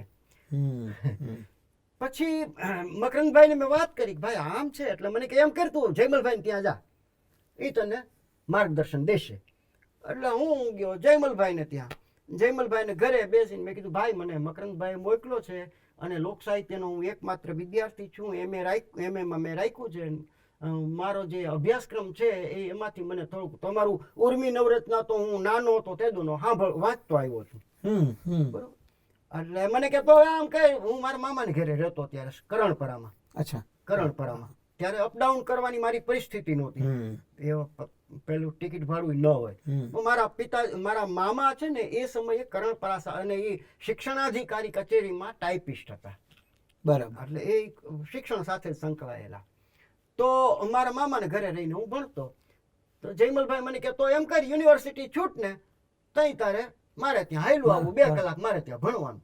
હવે અમે ભણતો તો ને એવામાં એક દિવસ હરસુખભાઈ સંઘવી આપણા યુનિવર્સિટીના કુલપતિ એ આવ્યા અને કે શું છે જયમલભાઈ કે આ ભાઈ MA નો વિદ્યાર્થી છે ને ત્યાં પુષ્કરભાઈ વયા ગયા છે તો હવે કોઈ ભણાવે એમ નથી, મારી પાસે ભણવા આવે છે.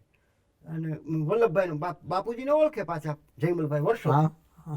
વલ્લભભાઈ નો દીકરો છે ને આવે તો કે જયમલભાઈ એમ કરો, એનો અવાજ પેલો ઘેરો અવાજ, તમે તમારો જ્યારે તાસ હોય ત્યારે મને લખાવી આપો. અને હું ઈશ્વરભાઈને કહું છું, એ મને ફોન કરશે ને મારી કુલપતિની ગાડી તમને લેવા આવશે. ને આ એક યુનિવર્સિટીને એક ગૌરવની વાત છે કે જયમલ પરમાર જેવા લોક સાહિત્યવિદ, લોક વિદ્યાવિદ અમારે યુનિવર્સિટીમાં અધ્યાપક તરીકે આવે છે.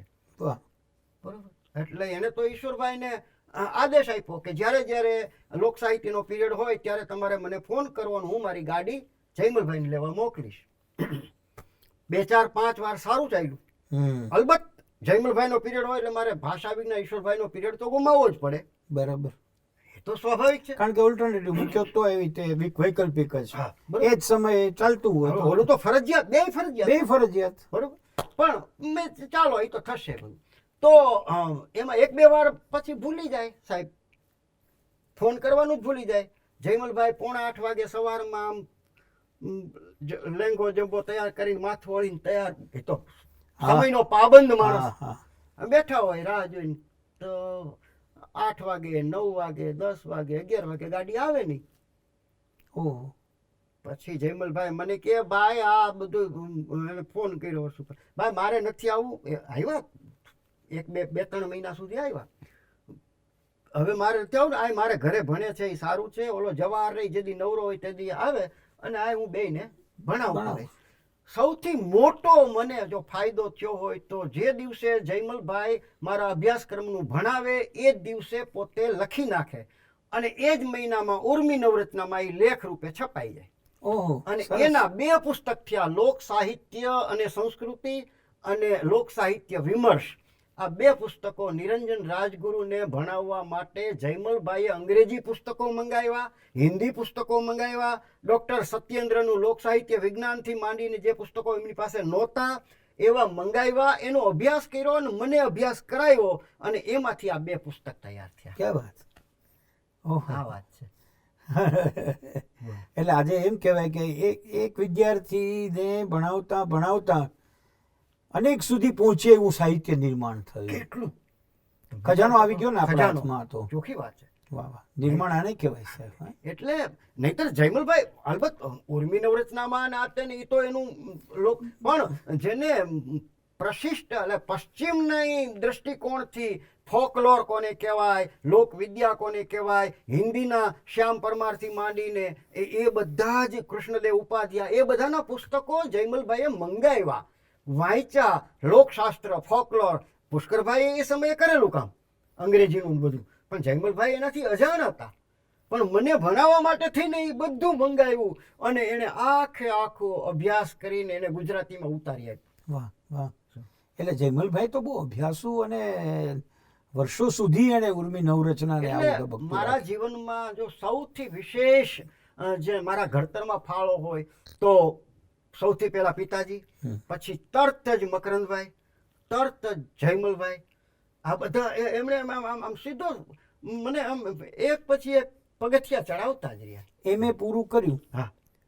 પછી તો યુનિવર્સિટી બીજા વર્ષમાં હું આવ્યો ને ત્યારે ડૉક્ટર નાગજીભાઈ ભટ્ટીની નિમણૂક થઈ. એ સુરેન્દ્રનગરથી નિવૃત્ત થઈ ગયા હતા અને અહીંયા 2 વર્ષ એને એક્સટેન્શન આપ્યું લોક સાહિત્યના અધ્યાપક તરીકે. ભટ્ટી સાહેબ પણ આવ્યા અને જયમલભાઈનો પણ મને લાભ. એની ઘરે તો જવાનું જ. ઉર્મી નવરત્નના પેલા રેપર ઉપર સરનામા લખવાથી માંડીને પછી જયમલભાઈએ કાનજીભૂટા બારોટની વાર્તા આવી હોય, દરબાર પૂંજાવાળા સાહેબની વાર્તા આવી હોય, એને મારે સારા એમાં નિશાન કરી દીધા હોય જયમલભાઈએ. આટલું કાપી નાખવું, આટલું એડિટ કરવું, આમ કરવું અને હું સારા અક્ષરે પછી પ્રેસ કોપી તૈયાર કરું. અચ્છા. રીરાઇટ કરું અને પછી એ સ્વરૂપ મુદ્રિકામાં ધીરેનભાઈ ત્યાં દેવા જાઉં. અને ત્યાંથી પ્રૂફ આવ્યા હોય, જયમલભાઈને જોવાના હોય એ હું લેતો આવું. એટલે જયમલભાઈ જોવે એ પહેલા હું જોઉં પેન્સિલથી. મને જયમલભાઈ તાલીમ આપતા. વાહ. શું કે આમ જોવાય, આમ કરાય. તો આવી રીતે મારું ઘડતર થયું. પછી ભટ્ટી સાહેબ આવ્યા તો ભટ્ટી સાહેબની સાથે ક્ષેત્ર કાર્ય, આ બધું ફિલ્ડ વર્ક, ટેબલ વગર હતું. પણ ભટ્ટી સાહેબ આવ્યા તો એમણે તરત જ અમારા લોકસા એ સમયે બીજા વર્ષમાં અમારે ભવાઈ ચાલતું હતું. તો વિસાવદર પાસે સરવડની એટલે મોરબી સરવડની ભવાઈ મંડળી એ સમયે ભારત ખ્યાત હતી. તો એના ચાલતા હતા. તો હું જવાહર ગઢવી અને ભાઈ ભટ્ટી સાહેબ, ડૉક્ટર ભટ્ટી સાહેબ, નાગજીભાઈ ભટ્ટી પથિકના સહતંત્રી હતા. બરાબર.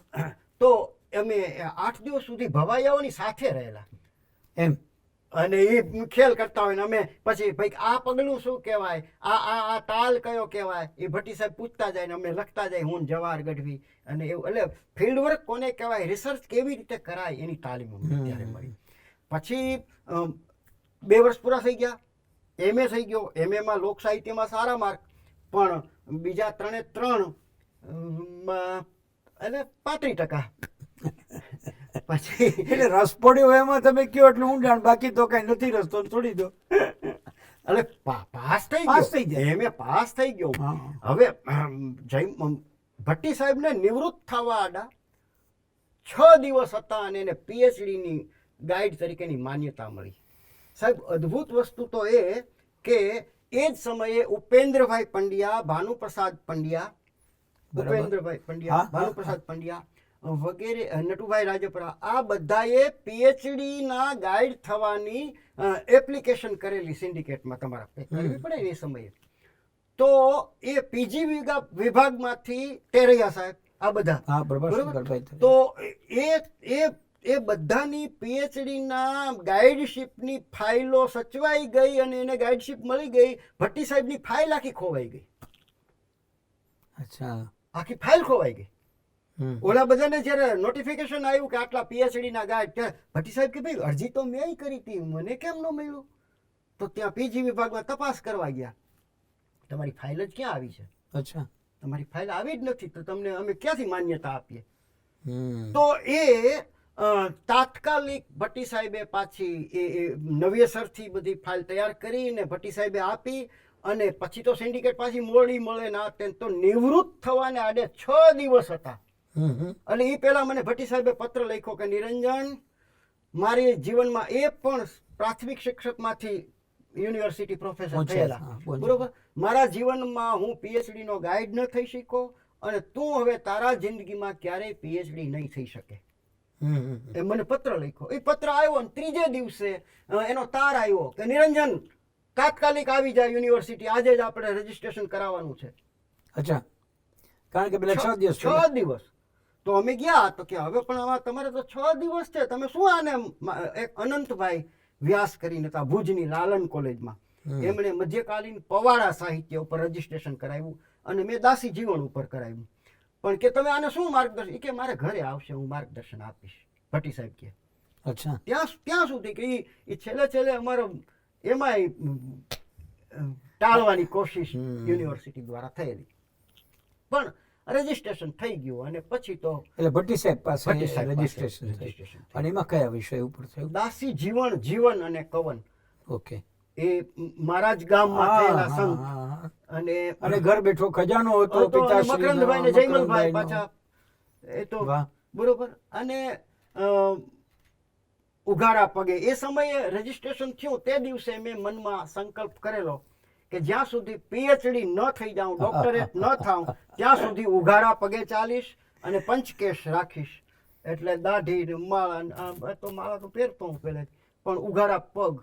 અને એ મેં 3.5 વર્ષ સુધી યુનિવર્સિટી લાઇબ્રેરીમાં, પછી તો હું હસ્તપ્રત ભંડારોમાં અને બીજી યુનિવર્સિટીઓમાં જવાનું થાય, બોમ્બે યુનિવર્સિટીમાં, પૂના યુનિવર્સિટીમાં, ત્યાં આપણા હસ્તપ્રત ભંડાર દાસી જીવનના ભજનો આપણે ત્યાં તો સચવાયેલા નહોતા, એટલે કંઠસ્થ પરંપરામાં અને હસ્તપ્રતોમાં સચવાયેલા હતા.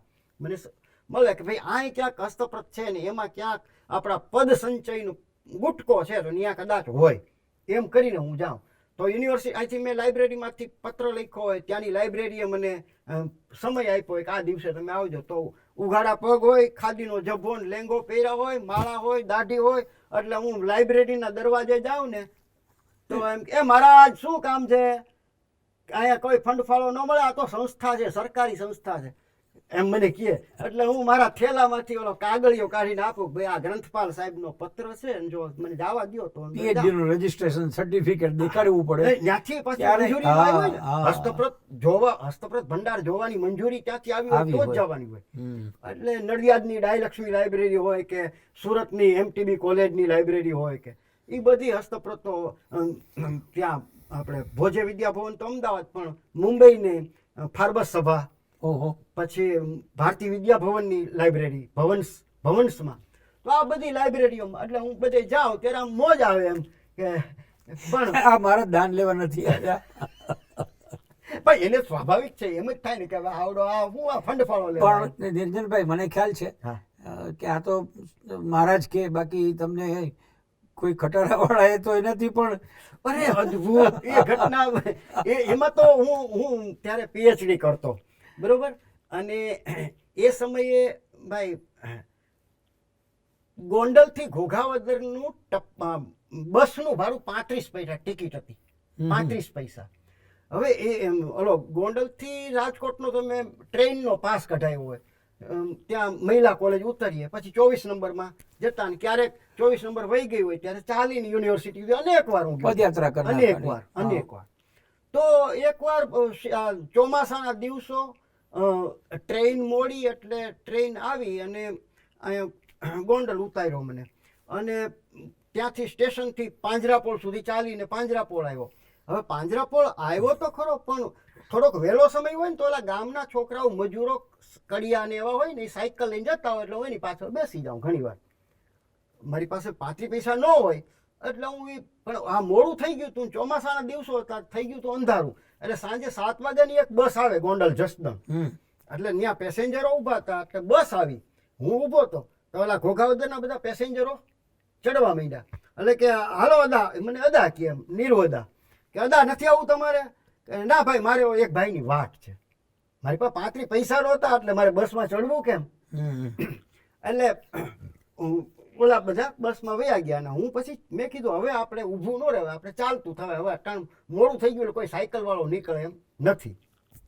ચોમાસાના દિવસો હતા એટલે હું તો ચાલતો થયો તો ઘોઘાવદરથી એટલે ગોંડલથી બહાર નીકળીને લગભગ 3 કિલોમીટર હું ચાલ્યો ને એક ખટારો ઊભો રહ્યો ટ્રક વાળો મારા વાળ તે કેડની સુધી એટલા પહોંચતા એટલા લાંબા વાળ હતા તો લાંબા છૂટા વાળ વરસાદ ઝીણો ઝીણો વરસે અને બગલ થેલો ને ઉગારા પગ ને ચાલ્યો જાઉં એટલે ખટારા વાળાએ ઊભી રાખી એ મહારાજ ક્યાં સુધી જવું છે એટલે મેં કીધું ભાઈ અહીંયા 2 કિલોમીટર હનુમાનજીનું મંદિર છે ને આનંદ આશ્રમ એટલે હા ત્યાં સુધી ત્યાં હું રહેતો પછી બાપુજી ઘરે રહેતા મેં કીધું આનંદ હનુમાનજીના મંદિર સુધી જવું છે 2 કિલોમીટર તો મને કે બેસી જાઓ એટલે મેં કીધું પણ ભાઈ મારી પાસે પૈસા નથી પણ કોણે તમારી પાસે પૈસા માંગ્યા બેસી જાઓ એટલે મને બેસાડ્યો શનિવારનો દિવસ હતો તે દિવસે એટલે આશ્રમ આવ્યો એટલે ઉતાર્યો મને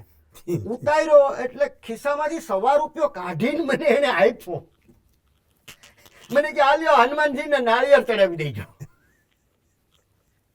અને મેં હનુમાન બાપા પાસે જઈને જે વરાળ કાઢી હે કે દાદા તારે મને ₹1 દેવો તો ના 3 કિલોમીટર હલાવો એના કરતા 35 પૈસા દીધા હોત તો હું ખોટ હતી. વાહ વાહ વાહ વાહ મારું તો કામ 35 પૈસામાં પતી જાય એમ હતું પછી આ ₹100 દીધો મને એટલે આવા અનેક પ્રસંગો પરમાત્મા આપણું ધ્યાન રાખે છે એમાં કોઈ શંકા નથી.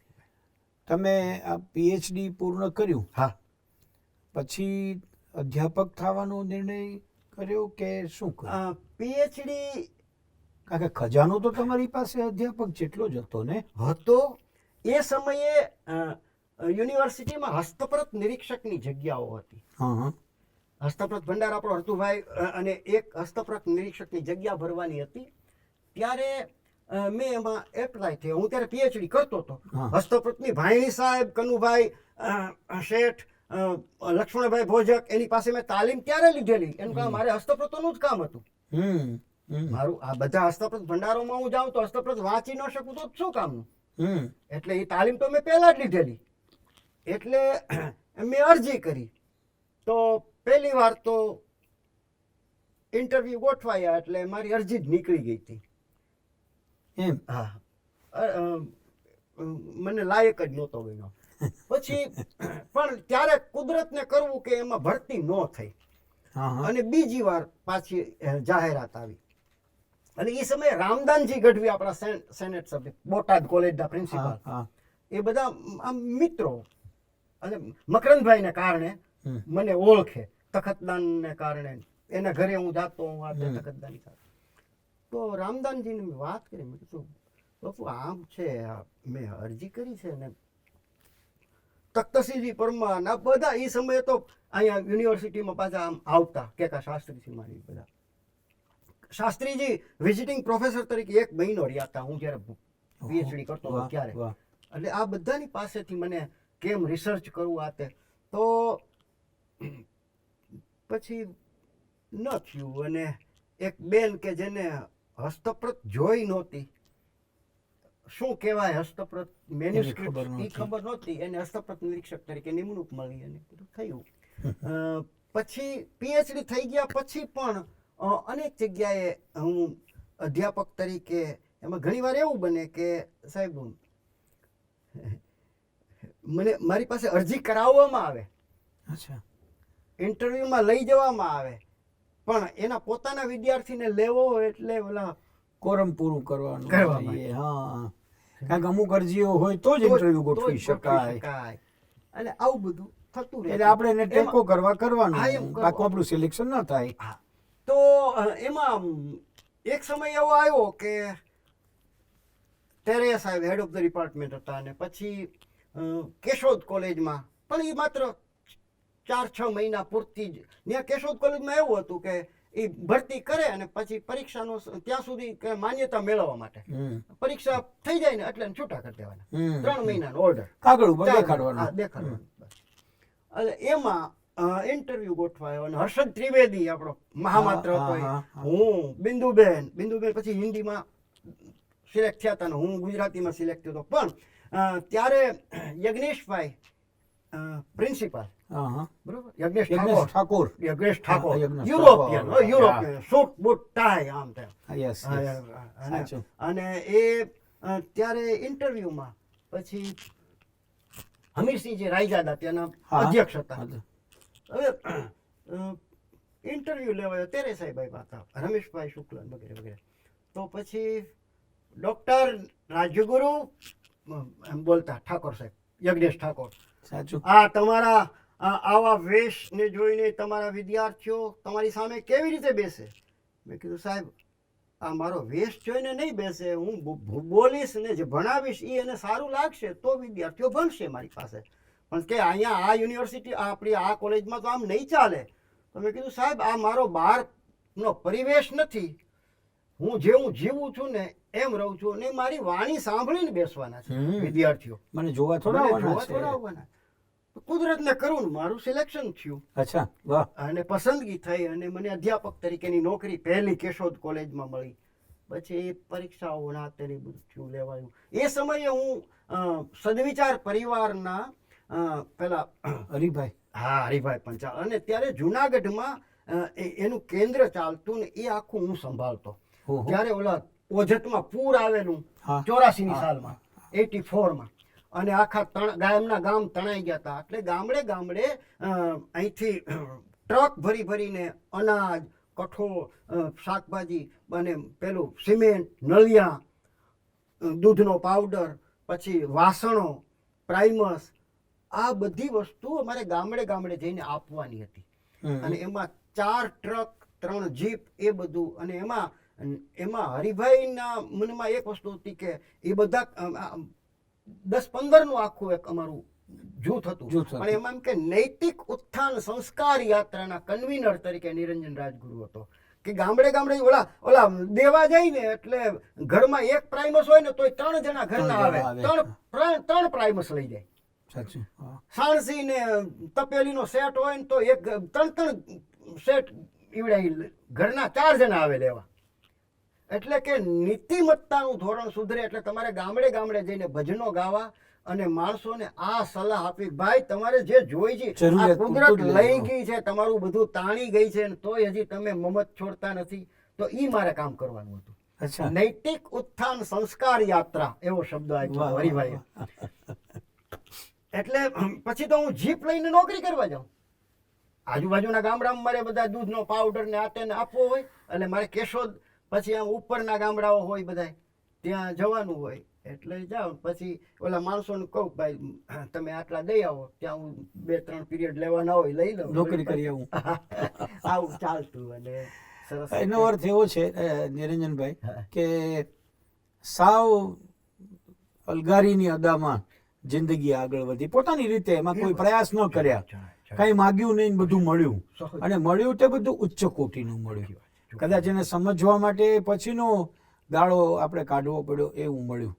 આપણી આ આખી યાત્રામાં આપણને અને આજ સુધી ભદ્રાયુભાઈ, આજની ક્ષણ સુધી કુદરત મારા ઉપર એટલી મહેરબાન છે. અલબત્ત કસોટી હંમેશા સોનાની થાય, કઠીરની ન થાય, બરોબર? એવી કસોટીઓ તો હર ક્ષણે આવતી રહે છે. હજી 2 દિવસ પહેલાની વાત કરું. શરદ પૂનમની દિવસે સવારે હું રાતના 1:30-2 વાગ્યા સુધી મારા પેલા કોમ્પ્યુટર ઉપર બેઠો હું, લખતો હું, પછી સૂતો હું. તો મારી પથારીમાં સવારના 5 વાગે એક ક્રેટ 3.5-4 ફૂટનો સાપ, જેને અત્યંત ઝેરી કહેવામાં આવે છે, ઓહો, અત્યંત ઝેરી ક્રેટ પ્રકારનો સાપ, ઝેરી સાપ. તો મેં ચાદર ઓઢી હતી ને હું સૂતો તો સવારે 4:45 વાગે ઓલી રક્ષા ગાયોને દોવા માટે થઈને ઊભી થાય, 5:30 ગાયો દોવાની હોય, તો એ બ્રશ કરતી હતી અને મને પગે એમ થયું કે કંઈક ઉંદરનું કે એવું કંઈક ચાલ્યું મારા પગ, ગરોળી કે એવું કંઈક હશે. એટલે મેં આમ પગ ખંખેર્યો ચાદરમાં, અને ત્યાં મને પૂંછડી દેખાઈ. આમ એટલે 0નો લેમ્પ બળતો એટલે એટલો પ્રકાશ તો હોય, એટલે પૂંછડી દેખાણી. એટલે મેં અવાજ કર્યો, "એ રક્ષા, જલ્દી અહીંયા આવતો, લાઇટ કરતો." એટલે એ દોડીને લાઇટ કરી. ત્યાં તો ક્રેટ 3.5 ફૂટનું. એટલે હું બેઠો, મેં કીધું જલ્દી ચીપિયો લે. એટલે લાકડાના ચીપિયા ત્યાં અમારે એનું કહે છે ગોગપદ્ર, એટલે ઘોઘાવદર છે ને એ નાગનું સ્થાનક છે. ગોગપદ્ર મૂળ પ્રાચીન 800 વર્ષ પહેલા. એટલે ગોંડલની આજુબાજુના જે વિસ્તાર છે એમાં 8 જગ્યાએ નાગ દેવતાના સ્થાન. ગોંડલના નાગનું સ્થાન એ ગોંડલમાં, પણ આ 4 દિશામાં 8 ગોગપદ્ર, એના ઉપરથી ઘોઘવદર, એટલે વદર જે નામ હોય ને એ બહુ પ્રાચીન હોય, પલ્લી પદ્ર એ બધા. તો એ ગોગપદ્ર એટલે આ નાગનું જ સ્થાનક છે આ ગામ આખું. એટલે ત્યાં તો ઘોઘા નાગ, હા, ઘોઘા નાગ, ઘોઘા એ બધું નાગ સાથે સંકળાયેલા સ્થાનકો. તો એટલે પછી સાણસી પકડીને નાખી એવું. હવે એ તમે કહું એક સેકન્ડ જ થાય ને, અને કદાચ થયું હોય એ આમ બાઇટ કરીને વહી ગયો તો ઓલા સવારે કે આને હાર્ટ એટેક આવી ગયો છે, મરી ગયો, વાત પૂરી થઈ ગઈ. શરદ પૂનમને દિવસે સવારે 4:45 વાગે. અને અમારા રક્ષા ઉપર ને આ તેના ઉપર તો અનેક વાર કપડા ધોતી હોય ને માથેથી ઓલા સરફ પડ્યા હોય, એ નાખી આવ્યા.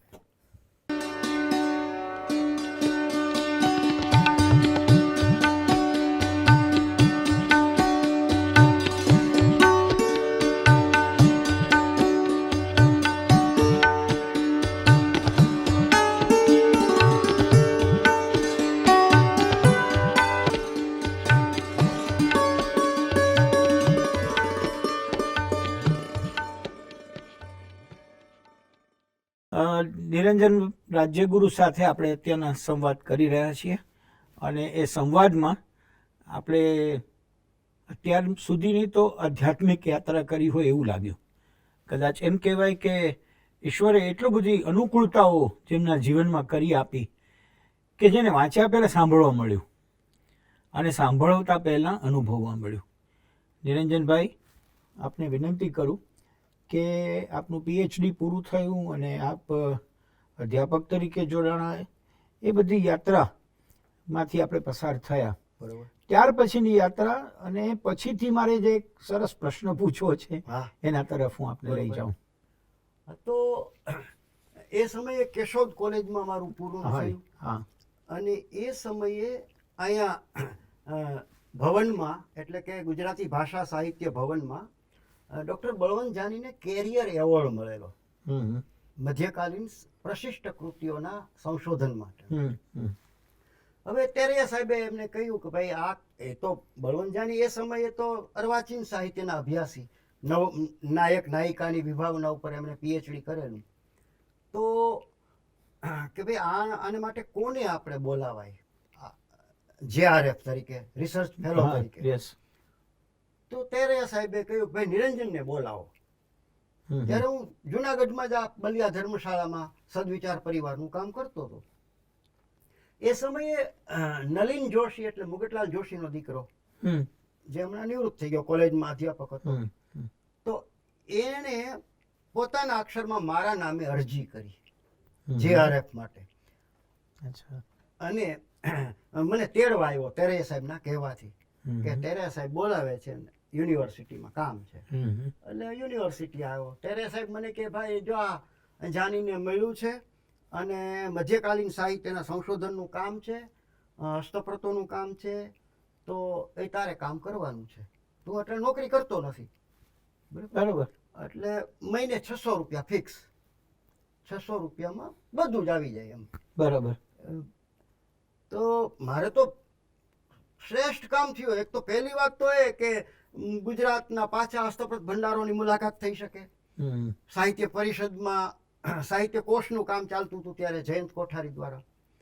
તો એમાં બેસવાનું થાય, ભાઈની સાહેબને મળવાનું થાય, શેખડીવાળા સાહેબ મારા PhD ના રેફરી હતા.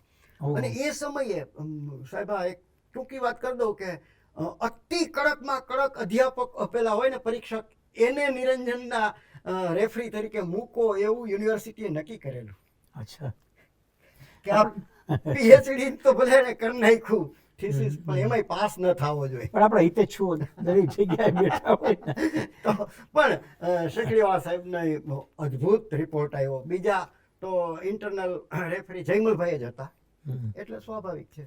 અને થયું મને PhD થયો ત્યારે મારું સૌથી પહેલું સન્માન એ દલિત સમાજ દ્વારા થયું, હા, હા. આનંદ સેવા સંઘ દ્વારા વાહ વાહ.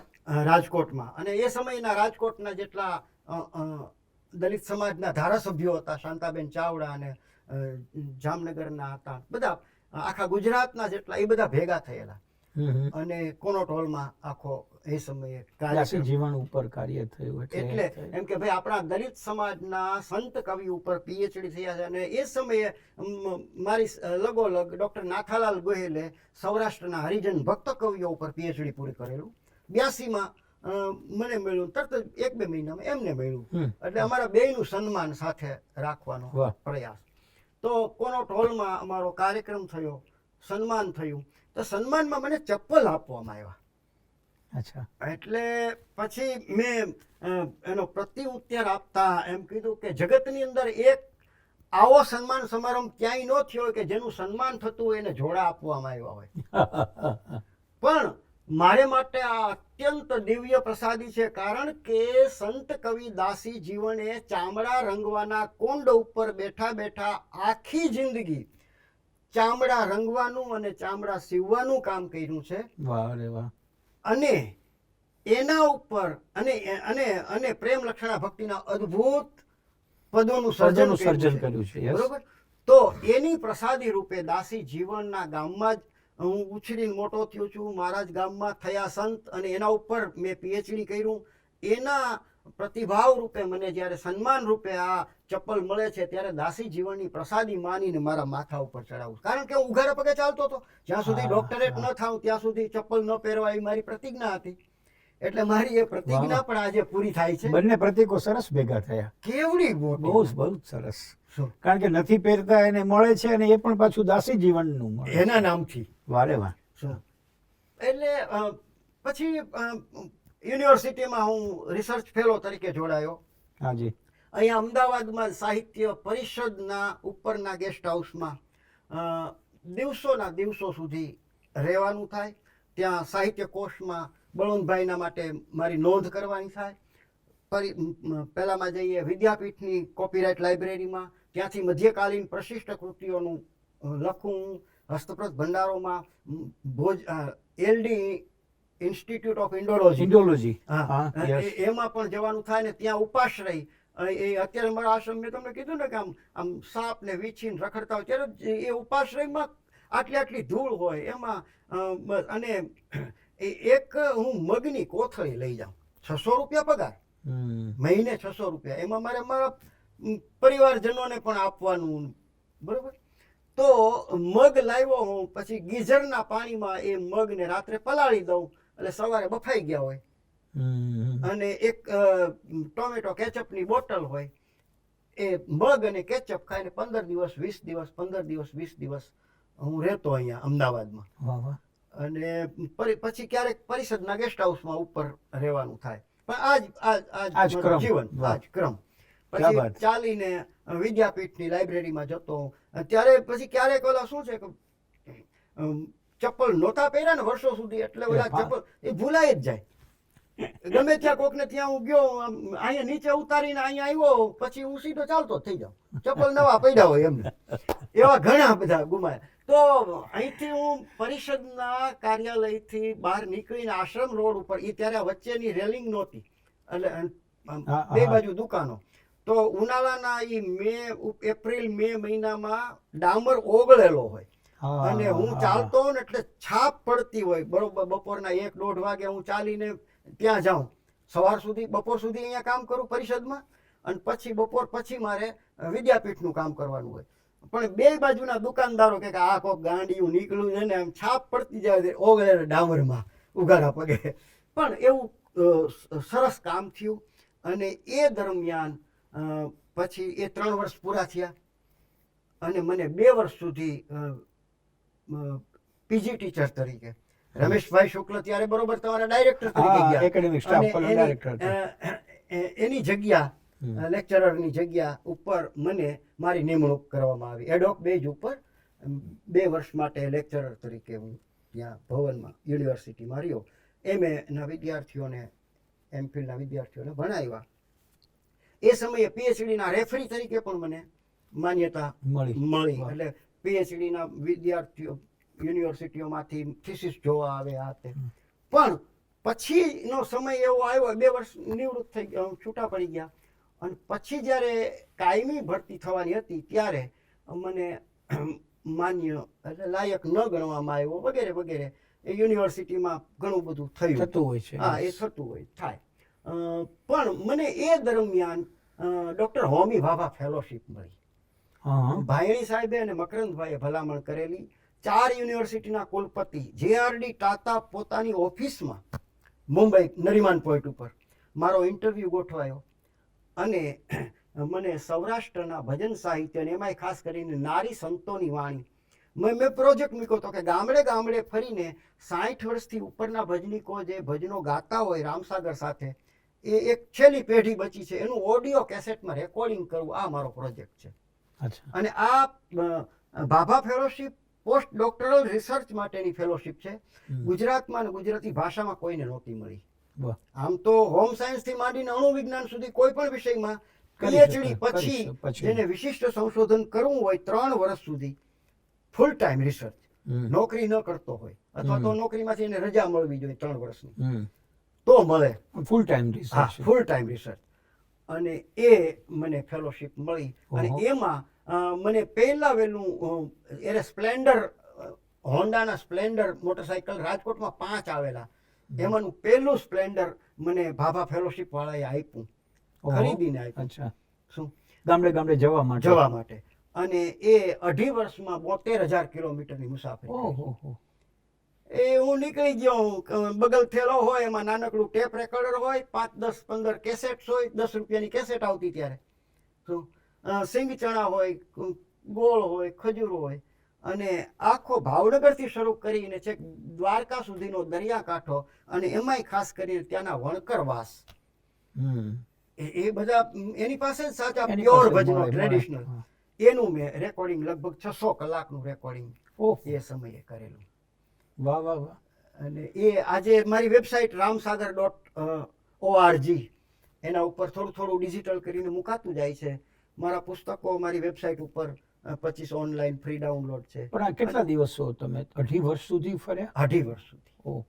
અને આમ તો કારણ કે એવું ન બને કે જ્યારે જાય ત્યારે કોઈ વ્યક્તિ મળી જાય, એવું ન બને. રાતોની રાતો. અને બીજું કે હું એક ગામ ગયો હું, ત્યાંથી પછી એક ભજનીકનો પરિચય હોય, મેળાઓ બધા કર્યા.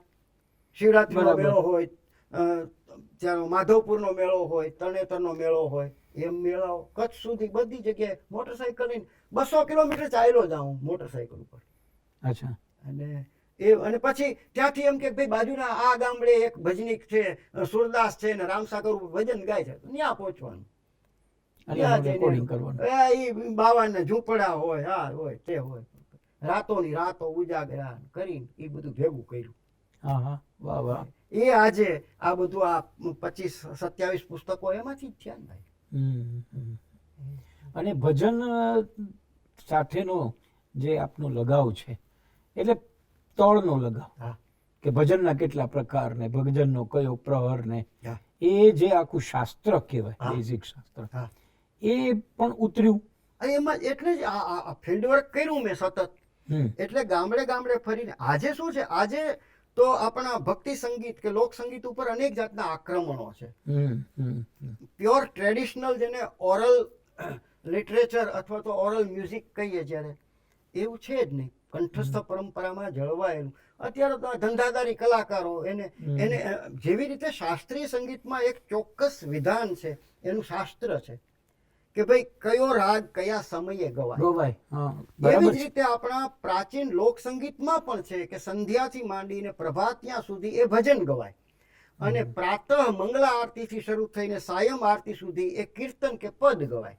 ઓલી સગુણ સાકારની ઉપાસના છે કીર્તન પદ દિવસની, હા. અને રાત્રિ છે એ નિર્ગુણ નિરાકારની ઉપાસના છે. એટલે એના ચોક્કસ સમયે ચોક્કસ પ્રકારના જ ભજનો ગવાય. સંધ્યા પ્રકારના ભજનો, પછી આવે ગણપતિના ભજનો, એની સાખીઓ આવતી હોય. ગણપતિ, પછી ગુરુ મહિમા, પછી બોધ ઉપદેશના પદો આવે. રાત્રે 12 વાગે આરાધ મંડાય, પછી પરજ 2:30 વાગે ગવાય, પછી રામગરી ગવાય, પછી પ્રભાતી ગવાય, પછી પ્રભાતિયા ગવાય. એવા 50-55 જેટલા પ્રકારો છે આપણે ત્યાં ભજનના. વાહ. અને એ મારું ભજન મીમાંસા પુસ્તક પહેલું જ પ્રકાશિત થયેલું રન્નાદ અહેમદ દ્વારા. અને એના પછી તો અત્યાર સુધીમાં આ ઘણા બધા પ્રકારો પુસ્તકો બરાબર આવ્યા. છે. પણ આ જે આપે પ્રકારો કયા, એમાંથી નિરંજનભાઈનો પ્રિય પ્રકાર કયો? તમામ એમાં એટલા માટે હું અત્યારે ગાવાની કોશિશ નહીં કરું તો ના, પછી ના, શું ના, થાય હા. કે સંધ્યાથી માંડીને ના, પણ મને એમ થાય કે એમાં આમ કે જેને ઉલટ આવી જાય હા. અને જે તમે મોજમાં આવી જાઓ એવો પ્રકાર એટલે કયો? એ પ્યાલો પ્રકાર ચાલો. પ્યાલો. હા. આપણા દરેક સંતોએ એટલે પ્યાલો છે ને એ સાધનાની અનુભૂતિની મસ્તી વર્ણવતા હા, બસ ભજનો છે. એ વાત છે. દયા કરી મન પ્રેમે પાયો મારી નેનું મે આયા નૂર પ્યાલો મેં પીધેલ છે ભરપૂર. વાહ. પ્યાલો મેં પીધેલ છે ભરપૂર. દાસી જીવન એમ ગાતા હોય. તો ત્રિકમ સાહેબ એ જી મારા ગુરુજીએ પાયો યગાદ, પ્યાલો દૂજો કોણ પીવે, પ્યાલો દૂજો કોણ પીવે. તો રવિ સાહેબ જ્યારે પ્યાલો એની મસ્તીમાં ગાતા હોય, એ સદગુરુએ શ્રવણે રસ રેડો ચોટો મારા રુદિયાની માય, સાંધે સાંધે રસ સાચર્યો અને ઉન્મૂન રિયો ઠેરાય. એ મારી સુરતા ગઈ છે શૂન્ય મારે એ ઉતરે નહીં, ફરી રે ફરી એવો પ્યાલો મુની પાયો. આ અઢળક પ્યાલાના પણ આ પ્રકારો છે. પ્યાલો છે એ આપનો પ્રિય, અતિ પ્રિય, જે ઉલટથી ગવાઈ જાય. અને નિરંજનભાઈ, એક નાનો પ્રશ્ન પૂછું કે એવું ન બને કે દિવસ આખા દરમિયાન પણ નિરંજનભાઈ જે કામ કરતા હોય હા એમાં એ ગણગણાટ તો મનમાં ચાલુ જ હોય. અને અને પછી તો જો ને હું મોટરસાયકલ ઉપર જતો હોઉં ને ભાઈ, હા. તો ક્યારેક એવું બને કે એ ભજનના ઢાળની મારી પોતાની પંક્તિઓ આવે વાહ વાહ અને વાહ. એ કાવ્ય રચાઈ જાય એમ સહજ રીતે. હું કોઈ દી કાગળ પેન લઈને કાવ્ય લખવું છે એ માટે નથી બેઠો, હમ. પણ અઢળક કાવ્યો એમાંથી પેલું ખુલ્લા અવકાશી તાળા એ મારો કાવ્ય સંગ્રહ પ્રકાશિત થયો કર્યો.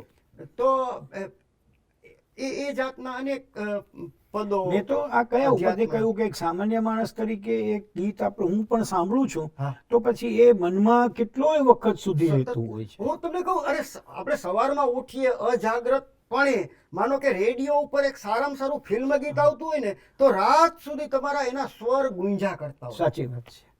શું? આપણે એમાંથી મુક્ત ન થઈ શકીએ. હા હા. ત્યારે તમારો તો આખો દિવસ એમાં જાય. જેટલું ટ્રાવેલિંગ કરો, જેટલું બાઇક ચલાવો, એટલું એમાં જ જતું એમાં જ હોય. જતું. એક જગ્યાએથી સાંભળીને નીકળ્યા ત્યાં સુધી પાછો હોય ત્યાં બીજે સાંભળવાનો સમય આવે. વાહ, બહુ અદ્ભુત યાત્રા અને આમ કહેવાય કે દિવ્યતા શું કહેવાય, તો આ અનુભવ જ દિવ્યતા છે.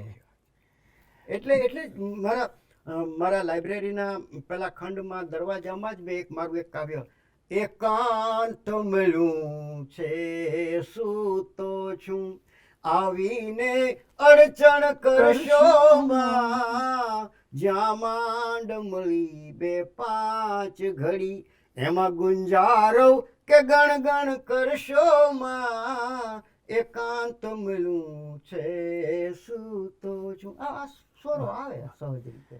એક પ્રશ્ન એવો મારે પૂછવો છે, હા. આપની અનુકૂળતા પ્રમાણે એને જવાબ આપજો કે આ જે સાધુ પ્રકૃતિનો એક માણસ છે હમ. એને સંસારી જીવન પણ બરોબર. એટલું જ મસ્તીથી, પ્રવૃત્તિથી, હા. જીવંતતાથી હા. ભરેલું રાખ્યું છે.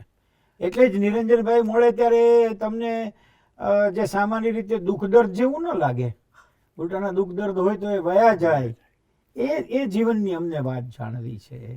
આ સ્થાનક છે સ્થિર થાવાનું નહીં હાણ લાભ ગીત ગાવાનું હરખાવા ના પસ્તાવાનું અહીંયા કરમ ધરમ કે દાન મરમ એવી ચર્ચાની ચોવટ કરશોમાં આ ક્યારે લખાય? કે મેં આપને કહ્યું ને ચંદારાણા સાહેબ મારા હાજી, ગુરુ હાજી. જ્યોતિષના પ્રકાંડ વિદ્વાન. તો આ રક્ષા મારી જે પત્ની છે એ મારાથી 15 વર્ષ નાની. અચ્છા. એને આંગળી ઝાલીને મેં રાજકોટના મેળામાં ફેરવી છે. મારા મામા નું ઘર કરણપરામાં, એનાથી ત્રીજી ડેલી એમની, અને મારા મામીના સગા ભાઈની દીકરી રક્ષા. એટલે હું એના પપ્પા મમ્મીને મામા અને મામી જ કહેતો, એના પરિવારનો હું સભ્ય. તો એ તો ત્યારે સાવ નાનકડી. મારા મામાની દીકરીઓ પૂછે કે નીરુભાઈ તમારે કેવી છોકરી સાથે લગ્ન કરવા? ત્યારે હું કહું ભાઈ ગામડામાં રહેતી હોય, ચૂલો ફૂંકતી હોય, માથે છાણનો હુંડો લઈ આવતી હોય, મારા મા બાપને રાજી કરતી હોય એવી છોકરી. એ સમયે હું પ્રોફેસર હતો. શું અને એ સમયે અમારી જે આપણા બ્રાહ્મણોની અમુક ગોળ હોય ને, હા. એ ઘેલારામજીની નાત કહેવાય, તો એમાં હું પહેલો પીએચડી થયો. એટલે એ સમયે કેટલીક દીકરીઓ MBBS કરતી હોય વગેરે વગેરે, ડોક્ટર MD કરતી હોય, તો આમ બધાને એમ થાય ને કે ભાઈ આ પીએચડી થયેલો છોકરો આપણને મળે તો વાહ. એટલે એ મારા મામાને ત્યાં આવે અને કહે, તો હું મારી મામાની દીકરીઓને હું કહું ભાઈ આ મારે ન પોસાય, મારે ગામડે રહેવું છે, કાચા મકાનમાં રહેવું છે. ત્યાં તો એ માથે બેડું લઈને પાણી ભરી આવે એવી છોકરી હોય. એટલે રક્ષા નાનકડી સાંભળતી હોય. તો એમાં કુદરતી અમારે અંબાજી એના કુળદેવી, અંબાજી જવાનું થયું, અને પછી એમના પરિવાર સાથે એમના કુળદેવી. તો અંબાજીના મંદિરમાં મને આમ સંકેત મળ્યો કે હારું આ, હવે એને મેં પૂછ્યું નહોતું, એના મા બાપને પૂછ્યું નહોતું, કાંઈ ખબર જ નહોતી. તો બીજે દિવસે ત્યારે પરીક્ષાનું વાતાવરણ યુનિવર્સિટીમાં, અને પેપર જોવાનું કામ. ચંદ્રાણા સાહેબ પેપર જોવા આવતા. હવે એ સમયે યુનિવર્સિટીના કેટલાક અધ્યાપકોએ પોતાની બહેનો માટેના કુંડળી ચંદ્રાણા સાહેબને આપેલી, અને તેરૈયા સાહેબ મારફત, કેમ કે આના ઉપર નિરંજનને દબાણ કરો અને આની સાથે જોડાય એવો થોડોક પ્રયાસ, કે તો પછી કાયમી થઈ જાય યુનિવર્સિટીમાં. આ શરત જીવનમાં જો આ કાયમી હોય તો પછી બાકી ત્યાં કાયમી અમે બસ એમ. એટલે સવારમાં ઉઠીને બીજે દિવસે અમે અંબાજીથી આવ્યા, ને મેં રક્ષા કપડાં ધોતી, મેં કીધું તારી જન્મ તારીખ નતો, એટલે એને જન્મ તારીખ બોલી. ચંદ્રાણા સાહેબ પાસે આવીને અમે મારા રૂમમાં જ એ પેપર જોતા હતા. મેં એને આપ્યું, સાહેબ જોવો તો આ જન્મ તારીખ, આની કુંડળી. એટલે સાહેબ કે અલા ગાંડો થયો તો આ કોણ છે આ? મેં કીધું એ જે હોય તે મને એને ખબર નથી, એને મેં પૂછ્યું નથી, અને એના મા બાપને પૂછ્યું નથી, માત્ર જન્મ તારીખ પૂછી છે. તમને પૂછું છું. આ તો એની પાસે ઓલી કુંડળી એ જ વાત ચાલતી જ હતી, બરોબર. એટલે મને કે બાવો કર્યો તો ને. મેં કીધું બાવો થાવ એની વાંધો નથી, મારા મા બાપને સંતોષ થાય કે નહીં? પૂરો, આટલો એક જ શબ્દ, પૂરો. તો મેં કીધું ઓલી કુંડળી વાળાને કહી દો કે જય સીતારામ. હવે હું આને આ થાય તો ઠીક છે, ન થાય કાંઈ નહીં, મારે કઈ જરૂર નથી, પણ ઓલું તો નથી જ કરવું. એ કે કુલપતિ થાય છો, આ કુંડળી કુલપતિ થાય તું. મેં કીધું નથી થાવું. પછી તો ઘરે આવીને આને મેં પૂછ્યું, મેં કીધું મારી સાથે લગ્ન કરવા? આમ જ સીધો પ્રશ્ન. હમ. મારી શરતોની તને ખબર છે. આવડી હતી તેથી સાંભળતી આવતી હતી મારી શરતો. હમ. તમારી શરતોને મારો ને ગોલી હું તો રાહ જોતી હતી કેદી કયો તમે. અચ્છા, એને એના મા બાપને પૂછ્યું નહોતું. શું વાત છે, વાહ વાહ. એટલે અનેક જન્મના લેણ દેણ હોય છે. મકરંદભાઈને મેં કાગળ લખ્યો હતો તો મકરંદભાઈ કીધું કે રક્ષા તારા સાધુ જીવનને રક્ષવા અને સંરક્ષવા આવેલી હરિની લાડલી છે. એમ એને પત્રમાં આપો વાહ, છપાયેલું છે આ વાહ, બધું. વાહ. શું અને તમે તો ઈ છાપ્યું છે બધું. તો આમ દુલારું દાંપત્ય એટલે દુલારું દાંપત્ય. અનેક જન્મના આ લેણ દેણ. અને બીજું સૌથી મોટી વાત કે હરિઓમ અને ભાર્ગવ બે દીકરાઓ, આજે બે પુત્ર વધુઓ, બે એક જામનગરની ને એક સુરતની. હવે એ ગાયું ધોતી હોય, ગામડામાં રહેતી હોય. આનોય નાસિકમાં જન્મ, રક્ષાનો નાસિકમાં જન્મ, રાજકોટ સુધી એનો અભ્યાસ, કોઈ દી ગામડું જોયું નહોતું, ધૂળ જોઈ નહોતી. હવે એ બે ગાયું બાંધી રખડતી ભટકતી ને આજે 62 છે. ઓહો, ઓહો. શું અને એનું દૂધ પાછું એ 25 રૂપિયા, એ પહેલા તો 10 રૂપિયા દેતા, હવે 25 રૂપિયા. અને એમાંય સગર્ભા બેન હોય ને મફત દેવાનું. અચ્છા, કોઈ પણ જ્ઞાતિની સગર્ભા બેન હોય ને મફત દેવાનું. 18,000 પુસ્તકોની લાઇબ્રેરી. આ બધું કુદરત કરાવે છે. એ ગામથી 1/2 કિલોમીટર જંગલમાં અમે રેતી ઉપર પૈરા રહેતા. પણ આપ બંને જ્યારે જીવન શરૂ કર્યું ત્યારે તો એકડો ઘૂંટ્યો ને કુટુંબનો આમ, કારણ કે એકલા રહેવાની શરૂઆત એટલે ચૂલો માંડવાથી લઈને બધું જ. એટલે ઘોઘાવર જ હા, ઘોઘાવર જ. હા, હા. એનું કે મોટા ભાઈનો પરિવાર ગોંડલ રહેતો, મોટા ભાઈ બરોબર. પણ એટલે બા બાપુજીને હું એમાંથી 62 ગાયો સુધીનો પરિવાર એ તો થયો. આશ્રમમાં તો મોટા મોટા કૂતરાઓ સાથેનો પરિવાર થયો. ઘોડી ને કૂતરાઓ ને હા. મને એ આ નેચરલી એવું પૂછાય નહીં, પણ હું આપને પૂછું કે સંઘર્ષ તો થતો જ હોય ને, આમાં પણ થયો હશે. એ સમયે તમને કહું હું લ્યુના ઉપર 10 કિલો ઘઉં લઈ આવું અને પેલું ધારાનું પેકેટ આપતું, 1 લીટર તેલ, તેલ બરોબર. ટેટ્રાપેક હા હા. તો એ હું લઈ આવું ને એમ કહે છે કે પહેલા તો 600 રૂપિયાની નોકરી, હવે એ પૂરું થયું પછી તો કાંઈ નહોતું. પછી તો મારું રેડિયો દૂરદર્શન, એ મને 3 મહિને કે 4 મહિને એક રેડિયોનો કાર્યક્રમ મળે, 6 મહિને દૂરદર્શનનો મળે. પણ એ મનમાં સંકલ્પ કરેલો કે માચીસ પણ ઉધાર નહીં લેવી, કોઈની પાસે હાથ લાંબો કરવો નહીં, ક્યારેય ઉછીના લેવા નહીં, લોન લેવી નહીં, વ્યાજે લેવા નહીં. પરમાત્મા જે આપે એમાં જીવવું. અને તોય ધંધાદારી કલાકાર નથી થવું, એ પાછું પાકું. ભજન ગાઈને રૂપિયો લઈ આવવો નથી, એ તો પેલું. રેડિયો દૂરદર્શન જીવન નિર્વાહ. વાહ. અને આટલા વર્ષો સુધી. અને છતાં પણ એવું બને ને કે કેટલી સંસ્થાઓ દ્વારા હા એક આખા સત્રો ગોઠવાય, હા અને એ સત્રો નિરંજન રાજ્યગુરુ જ શરૂ કરે ને એનું સમાપન કરે. એટલે અને ખૂબ તમને કહું, માધવપ્રિય સ્વામી હોય, મોરારી બાપુ હોય, રમેશભાઈ હોય, કનકેશ્વરી દેવી હોય, આ બધા સંતો, પછી લોક સાહિત્યના બધા જ કલાકારો, ભીખુદાનભાઈથી શાહબુદ્દીનભાઈથી માંડીને હેમંત ચૌહાણ હોય, આ બધાય મને આમ સપોર્ટ એટલો બધો કર્યો છે. ભલે આર્થિક સપોર્ટ નહીં, પણ મોરલ તમને કહું, કઈ ભાઈ મૂંઝાતો નહીં હો, આટલું બોલે તો બસ ને. અને સૌથી વિશેષ મનોજ રાવલ અને નાથાલાલ ગોહિલ.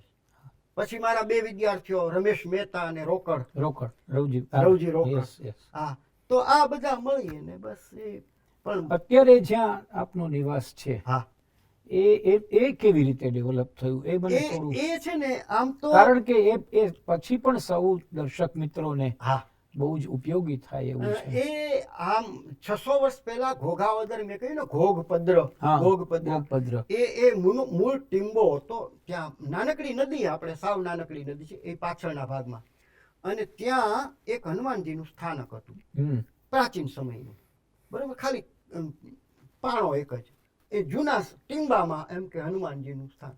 અને એક સામે કાંઠે એક ભવલા દાદાની ડેરી, એટલે રૂખી ભંગી જ્ઞાતિના એક સંત થઈ ગયા, એનું સમાધિ સ્થાન એ આજે પણ જળવાયું છે.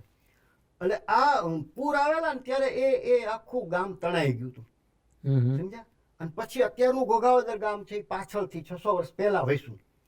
પણ આ જમીનમાંથી એ સમયે જૂની મૂર્તિઓ ના તેને એવું બધું નીકળતું. અને આ એક ખાખી સાધુ 70 વર્ષ પહેલા આવ્યા, એમણે આ હનુમાનજીની જગ્યાને પાછી પુનર્જીવિત કરી. પુનર્જીવિત કરી. અને એ ત્યારે 1960માં હું ત્યારે નાનકડો 6 વર્ષનો હમ.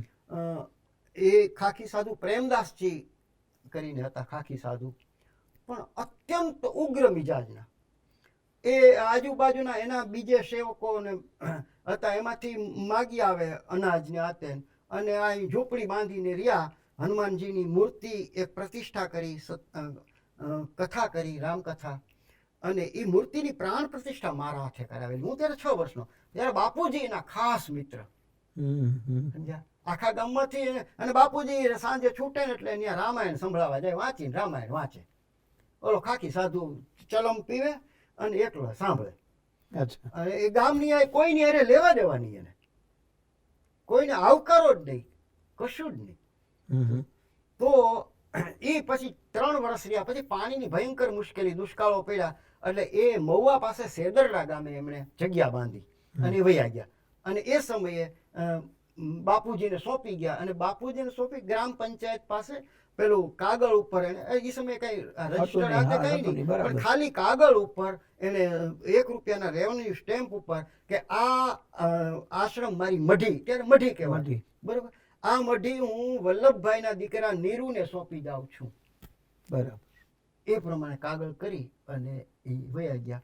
પછી મારા બાપુજી નિવૃત્ત થયા તો એ ત્યાં જ રહેતા, એક ટાઈમ જ ભોજન કરે, અને પાણીનો હાંડો પણ ઘરેથી લઈ આવે. બા કાચા મકાન આપણા ગામમાં, તો એક ટાઈમ બા ટિફિન દઈ આવે. હું નોકરી કરતો હું ક્યાંક બહાર, પણ બાપુજીએ હનુમાનજીની ઉપાસના અને સાહિત્યનું સર્જન ત્યાં બેસીને કર્યું. 28,000 દુહાઓનું સર્જન આ આશ્રમમાં બેસીને કર્યું. ઓહો. પછી 90માં મેં અહીંયા વસવાટ શરૂ કર્યો, અને ત્યારથી આજ સુધી 31 વર્ષ થયા. એ કશું જ નહોતું, ઉધઈ ખાઈ ગઈ હતી, ને હનુમાનજીનું નાનકડું ડેરી, એમાંથી આજે આ ગૌશાળા, આ આશ્રમ, આખું લાઇબ્રેરી, આ બધું ઊભું થયું. દરવાજા વગરનો. હા, એ તો દુનિયાનો એકમાત્ર દુનિયાનો એકમાત્ર દરવાજા વગરનો આશ્રમ, આશ્રમ. જ્યાં 24 કલાક ખુલ્લા જ હોય, રાત્રે પણ 2 વાગે આવી શકાય. એમ. અને કોઈ શિષ્ય, સેવક, અનુયાયી, કોઈ ફંક્શન ક્યારેય નહીં કરવાનું, માણસો ભેગા નહીં કરવાના. અને ત્યાં અચાનક મોરારી બાપુ પણ આવીને હવા રાત્રે 1:30 વાગે પણ આવે, બધા જ. રમેશભાઈ ઓઝા સાહેબ પણ આવે, માધવપ્રિય સ્વામી દિવાળીનો પડવો સવારમાં 7 વાગ્યામાં શું કરે છે નિરંજન એમ કરીને આવતા હોય, જય સ્વામિનારાયણ. એટલે એમ બધાની સાથે. જૈન સાધુઓ, શીલચંદ્ર વિજયસુરી મહારાજ સાહેબ 10 દિવસ રોકાય આપણા આશ્રમમાં, વિહારમાં નીકળ્યા હોય. એટલે આ બધાના આશીર્વાદો ખૂબ મળ્યા, મને ખૂબ મળ્યા. હું નિરંજનભાઈ આપને એવો એક નાનો પ્રશ્ન પૂછું કે જિંદગીમાં કઈ અધૂરપ રહી હોય એવું ખરું? જરાય નહીં ભાઈ.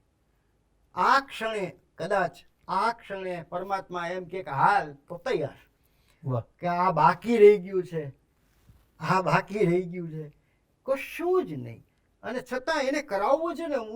હું તો ક્યારનો આમ આમ આમ હું પ્રવૃત્તિનો માણસ નથી ભાઈ, સમજ્યા? અને છતાં મારી પાસે કરાવે છે. આપ કોમ્પ્યુટરાઇઝ બધું વર્ક કરો છો. આપે કહ્યું કે ઓનલાઈન બધું મૂકેલું છે. હા, અને મેં એ પણ મારો અનુભવ છે કે આપની પાસે કોઈ લેખ કે એવું માંગ્યું હોય હા, તો એ સુંદર મજાના ટાઈપ સેટિંગ કરી, સેટિંગ કરીને આવ્યું હોય. પીડીએફ કરી, PDF એ આ બધું પણ આમ જાતે જ. બધું. એમાં શું છે કે હું 55-56 વર્ષનો થયો ત્યાં સુધી તો મેં કોમ્પ્યુટર જોયું નહોતું. અને પછી મને એમ થયું કે ચાલો આ અનિવાર્ય છે આજના સમયમાં. એટલે મારા દીકરાઓ કોમ્પ્યુટર ટાઈપ સેટ શીખતા અને બધું. તો એ હરિઓમ ભાર્ગવ પાસે મેં કીધું ભાઈ તું કંઈક નાનકડું. તો મહારાજ સાહેબ મને અદ્ભુત વસ્તુ તો આ છે કે શીલચંદ્ર સુરી મહારાજ સાહેબે મને એક જૂનું કોમ્પ્યુટર ભેટ આપ્યું. અચ્છા. અને એમાંથી મેં અબ ક શરૂ કર્યું. અને આજની તારીખે પછી મારા 25 પુસ્તકોનું ટાઈપ સેટિંગ મેં કર્યું. મને ખ્યાલ છે. પછી અત્યારે યુનિકોડમાં પણ હું ટાઈપ એટલી જ ઝડપથી કરી શકું, અને ટેરાફોન્ટમાં પણ કરી શકું. પછી કોઈ પણ ફોટો, પેલું વિડીયો સીડી હોય તો એનું કન્વર્ઝન આ તે બધું. એટલે જે કંઈ ફોટોશોપનું કામ હોય કે આ કરવું હોય તે કરવું હોય તો બધું જ હું બેઠા બેઠા મારી જાતે રાતના અને મુંબઈ સમાચારમાં કોલમ ફૂલછાપની હા. કોલમ તો હું અહીં બેઠો અને લખ્યો હોય સવારે છપાતું હોય. વાહ વાહ. અને એવું પણ ખરું કે 18,000 પુસ્તકો, અનેક સામયિકોના જૂના અંકો હા. અને એક જીવતી જાગતી પાછી આવી સતત વિશ્વવિદ્યાપીઠ. કોઈ અઠવાડિયું એવું નથી ગયું કે ગુજરાતથી માંડી અને અમેરિકાની હાર્વર્ડ યુનિવર્સિટી હોય, કોલંબિયા યુનિવર્સિટી હોય, ફ્રાન્સની સોર્બોન યુનિવર્સિટી હોય, ત્યાંના સંશોધકો કાં ઈમેલ દ્વારા અથવા તો રૂબરૂ બેઠા હોય હા, ત્યાં. અને પીએચડી માટે માર્ગદર્શન એટલે તમામ વિષયો, પછી ધર્મ હોય, તત્વજ્ઞાન હોય, ઇતિહાસ હોય, સાહિત્ય હોય, સંગીત હોય, કલા હોય, ભારતીય સંસ્કૃતિ, પુરાતત્વ, તો કોઈ પણ વિષય હોય ને સાહિત્યમાં તો પછી એ ગદ્ય હોય, પદ્ય હોય, નવલકથા, નાટક, નિબંધ, ચરિત્રથી માંડી તમામ. એટલે કોઈ બાદ વગર હા. જીવવાનું રહ્યું. મને એમ લાગે છે કે અને બીજું કે કોઈ પણ સંશોધક આવ્યો હોય એની પાસે એક પૈસાની અપેક્ષા વિના હું એને જોઈતું હોય ભાઈ જો અહીંથી બહાર વેચાતું નથી આપતો, હું અહીંયા બેસો, લખો, ફોટો પાડી લ્યો, મારા કોમ્પ્યુટરમાં જેટલું હોય એટલી પ્રિન્ટ કાઢીને લઈ જાઓ, મારા પુસ્તકોમાંથી કેટલા ચેપ્ટર જોઈ છે એ તરત જ હોય પ્રિન્ટ કાઢી દઉં અને રહ્યો, જમો, મોજ કરો. અને રક્ષાબેન પાછા ભાવથી જમાડે કોઈ પણ કેટલા અને ગમે તમે તેટલા. ધરાઈ જાવ એટલું જમાડે. નિવાસની વ્યવસ્થા પણ છે, આવી જાઓ. હા, ઉપાશ્રય સરસ મજાનો જૈન એટલે સાધુ સંતો આવતા હોય. વાહ.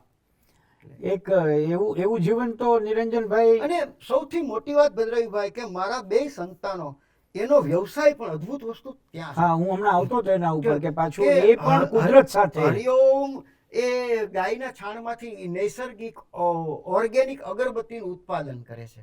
ઉદ્યોગ ભારતી, ખાદી ભંડાર વગેરેમાં જાય અને 25 બહેનોને રોજગાર મળે, ગામની જરૂરિયાતમંદ દીકરીઓને, બહેનોને, કે ખરેખર તો આ એટલે એવો એક પવિત્ર વ્યવસાય મારા સંતાનોને પણ અને પરમાત્મા. હું આ અમારા દર્શક મિત્રોનું એ ધ્યાન દોરું કે હરિઓમ અને ભાર્ગવ ભાર્ગવ એ બંને કરે છે એવું નહીં. આશ્રમમાં જાઓ તો તમને નિરંજનભાઈ ઈંડોળે બેઠેલા મળે, નિરંજનભાઈ છાણનું વાસીદું કરતા મળે ને નિરંજનભાઈ ટ્રેક્ટર ચલાવતા પણ મળે. પુત્રવધુઓ પણ ટ્રેક્ટર ચલાવે. હા, આ જે આખી આધુનિક અને પ્રાચીન બેનો સમન્વય છે એ તો અદ્ભુત સમન્વય અને છે. હમણાં છેલ્લા 2 વર્ષથી તો ઓનલાઈન બધી યુનિવર્સિટીના વેબિનાર, હા, તમામ યુનિવર્સિટીના, પછી બોમ્બે યુનિવર્સિટી જૈન સાહિત્ય ઉપર હોય, આપણી નરસિંહ મહેતા યુનિવર્સિટીના હોય, સુરતની નર્મદ યુનિવર્સિટીના, બધી ગુજરાત બધી યુનિવર્સિટીઓ સાથેના, એટલે ત્યાં બેઠા બેઠા MA MPhilના વિદ્યાર્થીઓને, PhDના વિદ્યાર્થીઓને પેલું ગાઈડન્સ લેક્ચર્સ ત્યાં બેઠા અપાતો હોય, સેમિનાર હોય એમાં, વેબિનારમાં. એટલે એવું નથી કે માત્ર નિરંજનભાઈ પોતે જ એક જીવ્યા. નહીં ઘણી વાર એવું હોય છે કે સાધુ સંતો એવા હોય કે અલાયદા એકલા એકલા જીવ્યા એકલા જીવતા હોય હોય. અને બાકીના કુટુંબના લોકો પોતાની રીતે મોજમાં હોય. હા.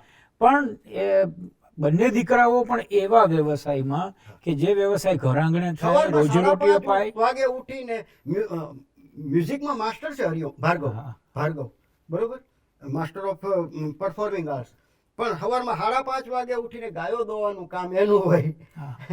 અને ભારતની લાંબામાં લાંબી સરસ મજાની ધૂપ સ્ટિક હા, અહીંયા બનતી હોય. હા. અને ગુગળનું જોઈએ છીએ, સુરભી જોઈએ, સુરભિકા, એ તમને ત્યાંથી મળે. એના પાછા લોકો ઓનલાઈન ઓર્ડર્સ મોકલતા હોય અને એક વ્યવસ્થિત જેનો વ્યવસાય ઉદ્યોગતંત્ર ચાલતો હોય. તરીકે. હા, અને એ પણ આપણી ધરતીનો મૂળનો. પ્રાકૃતિક, પ્યોર પ્રાકૃતિક. અમે તો એવી પ્રાર્થના કરીએ નિરંજનભાઈ કે આ બધી જ જે પ્રાકૃતિક ધૂપસળીઓ છે એવું જ આપનું જીવન છે ત્યારે એ ધૂપસળીઓ છે. અને હરિઓમ અને ભાર્ગવ જેવા સંતાનો છે, રક્ષાબેન છે, 2 પુત્રવધુઓ છે, એ બધા જ્યારે એક વાજિંત્ર એક સૂરે વાગતું હોય એવું. નહીંતર આજે મેં ઘણી વાર જોયું છે નિરંજનભાઈ કે પુરુષ અલગારી હોય તો એના પત્ની કહેતા હોય કે એનું કરે છે. 1 કે 2 મહેમાન પોસાતા નથી ભાઈ આજના સમયે આપણા ગૃહસ્થ જીવનમાં. અને ક્યારેક ઓલા પદયાત્રીઓ, હાઈવે રોડ છે બરોબર, Atkot Gondal national state highway 1, તો દ્વારકા, સોમનાથ, પદયાત્રીઓ ગમે ત્યારે નીકળે. બપોરના 1:30 વાગે 8, 10, 15 જણાનું ટોળું નીકળ્યું હોય, બિચારા ગાંઠિયાના પડીકા લઈને નીકળતા હોય, તો એ છાંયો જોઈને નીચે આવે આશ્રમે, પિયાવો છે આપણો. એટલે તો એ અમે બરોબર જમીન ઊભા થયા હોય કે વાસણ કરતા હોય કાચે રક્ષાની, તો એ કે ભાઈ હાથ પગ ધોઈ લ્યો, બેસો, એ પડીકા છોડતા નહીં, હું હમણાં ભાખરી શાક પૂરી શાક બનાવી દઉં છું. 15 જણા હોય 20 જણા હોય તો આ 2 પુત્ર વધુઓ પત્ની હાથે, એટલે એ આટલી એટલા પ્રેમથી- ગાયોનું દૂધ, એ પણ પાછું જે દૂધ અત્યારના 100 રૂપિયા લીટર ગૌશાળાવાળા વેચે છે, હા, એ તમને 25 રૂપિયા. સગર્ભા છે મફત. તો કશું જ નહીં, વિના. છાશ એમને એમ લઈ જાઓ. 45 કુટુંબો છાશ લેવા આવે. આ બધું જ એક ખૂણામાં બેસીને થાય. એ હું માનું છું કે ના પણ છતાં ભદ્રાયુભાઈ પરમાત્મા કેટલું આપે. તમે વિચાર કરો કે રાષ્ટ્રપતિના હાથે હા. સંગીત નાટક અકાદમીનો એવોર્ડ મળતો હોય, પછી કેટલા આપણું કવિશ્રી કાગ એવોર્ડ, મેઘાણી એવોર્ડ યુનિવર્સિટીનો આપણો, અહીંયા જ પદ્મભૂષણ વિભૂષણ શ્રી ધીરુભાઈ ઠાકર ઠાકર. સરસ્વત. હા, સરસ્વત. તો પછી એ અનેક એવોર્ડ્સ. મેં એ પુરસ્કારોની વાત તો એટલા માટે જ સ્પર્શ નથી કર્યો કે એનાથી તો કેટલા ઘણું ઊંચું જીવન, એટલે સમાજ પણ મહામંડલેશ્વર સુધીની ઉપાધિ પ્રાપ્ત થઈ હોય, એ પણ એક પદવી પ્રાપ્ત થઈ હોય, જે આધ્યાત્મિક અને ધર્મ જગતની અંદર જેને ગૌરવસમ કહેવાય, ગૌરવપ્રદ કહેવાય.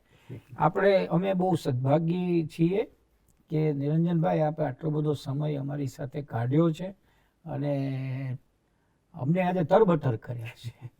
આપના કંઠથી, આપની વાતોથી કદાચ એવું લાગે કે આ એક દંતકથા આપણે સાંભળી છે, એવી વાત છે. કેટલા સમૃદ્ધ ગ્રંથો આપણા, કેટલા સમૃદ્ધ ગ્રંથો, કેટલું સુંદર કામ. મને સાહિત્ય અકાદમીએ ફેલોશિપ આપીને બીજમાર્ગી ગુપ્ત પાઠ ઉપાસના 23 વર્ષ પહેલા થયેલું. આજે હમણાં જ 2 મહિના પહેલા ગુજરાત સાહિત્ય અકાદમીએ એની પુનઃ સંવર્ધિત આવૃત્તિ કરી. કરી. એ પુસ્તકે તો મને વિશ્વ લેવલે ભાઈ અદ્ભુત માન્યતા આપી. એનું કારણ છે કે આપણો એક ગુપ્ત આખો પરંપરા, સાધના પરંપરા, મહાપંથ, બીજમાર્ગ પાઠ ઉપાસનાનો, કે જેમાં કોઈને પ્રવેશ જ ન મળે. અને એ બધા મંત્રો, એનું રહસ્ય, પણ આ મકરંદભાઈની કૃપા, આચાર્ય વિજય શેનચંદ્ર સુરી મહારાજ સાહેબની કૃપા, આ બધા સંતોની, હું એકનું નામ લઉં એટલે બાકીના બરાબર છે, પણ બધા જ નો પ્રેમ, એની લાગણી, આચાર્ય વિજય સૂર્યોદય સુરી મહારાજ સાહેબ હોય, પ્રદ્યુમ્ન વિજયજી મહારાજ સાહેબ હોય, આ બધાનો પ્રેમ સતત. અને એની શરૂઆત પાછા દાસી જીવનથી થાય. અને વલ્લભભાઈ હા, એ જો સાયકલ ઉપર આગળ બેસાડીને હા. આ નીરુને મકરંદભાઈ અને બહાર એટલે જ મકરંદભાઈ સવારમાં 5 વાગ્યામાં ઉઠીને કાવ્ય લખે, નિર્યા જીવન બાવો તુને જાળવે, નિર્યા જીવન બાવો તુને જાળવે, મોટી ઓફિસોમાં મોટા હમાલ અને બેઠા છે નકરા દલાલ. ક્યાં વાત. મોટી ઓફિસોમાં મોટા હમાલ અને બેઠા છે નકરા દલાલ, તારો સાહેબ તો રુદિયામાં બેઠો ને રુદિયામાં ઉડે ગુલાલ. વાહ વાહ વાહ વાહ. અરે તારી મસ્તી આમ નામ રાખજે ને તને જાળવે ઓલો જીવન. બસ બસ.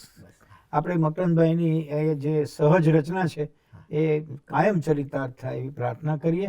અને આપના ભદ્ર આયુ માટે અમે ખૂબ જ શુભેચ્છાઓ પાઠવીએ. અહોભાવ અને આદર સાથે હું પ્રણામ કરું. ધન્યવાદ. હરિઓમ. હરિઓમ. હરિઓમ. નમસ્કાર. ધન્યવાદ.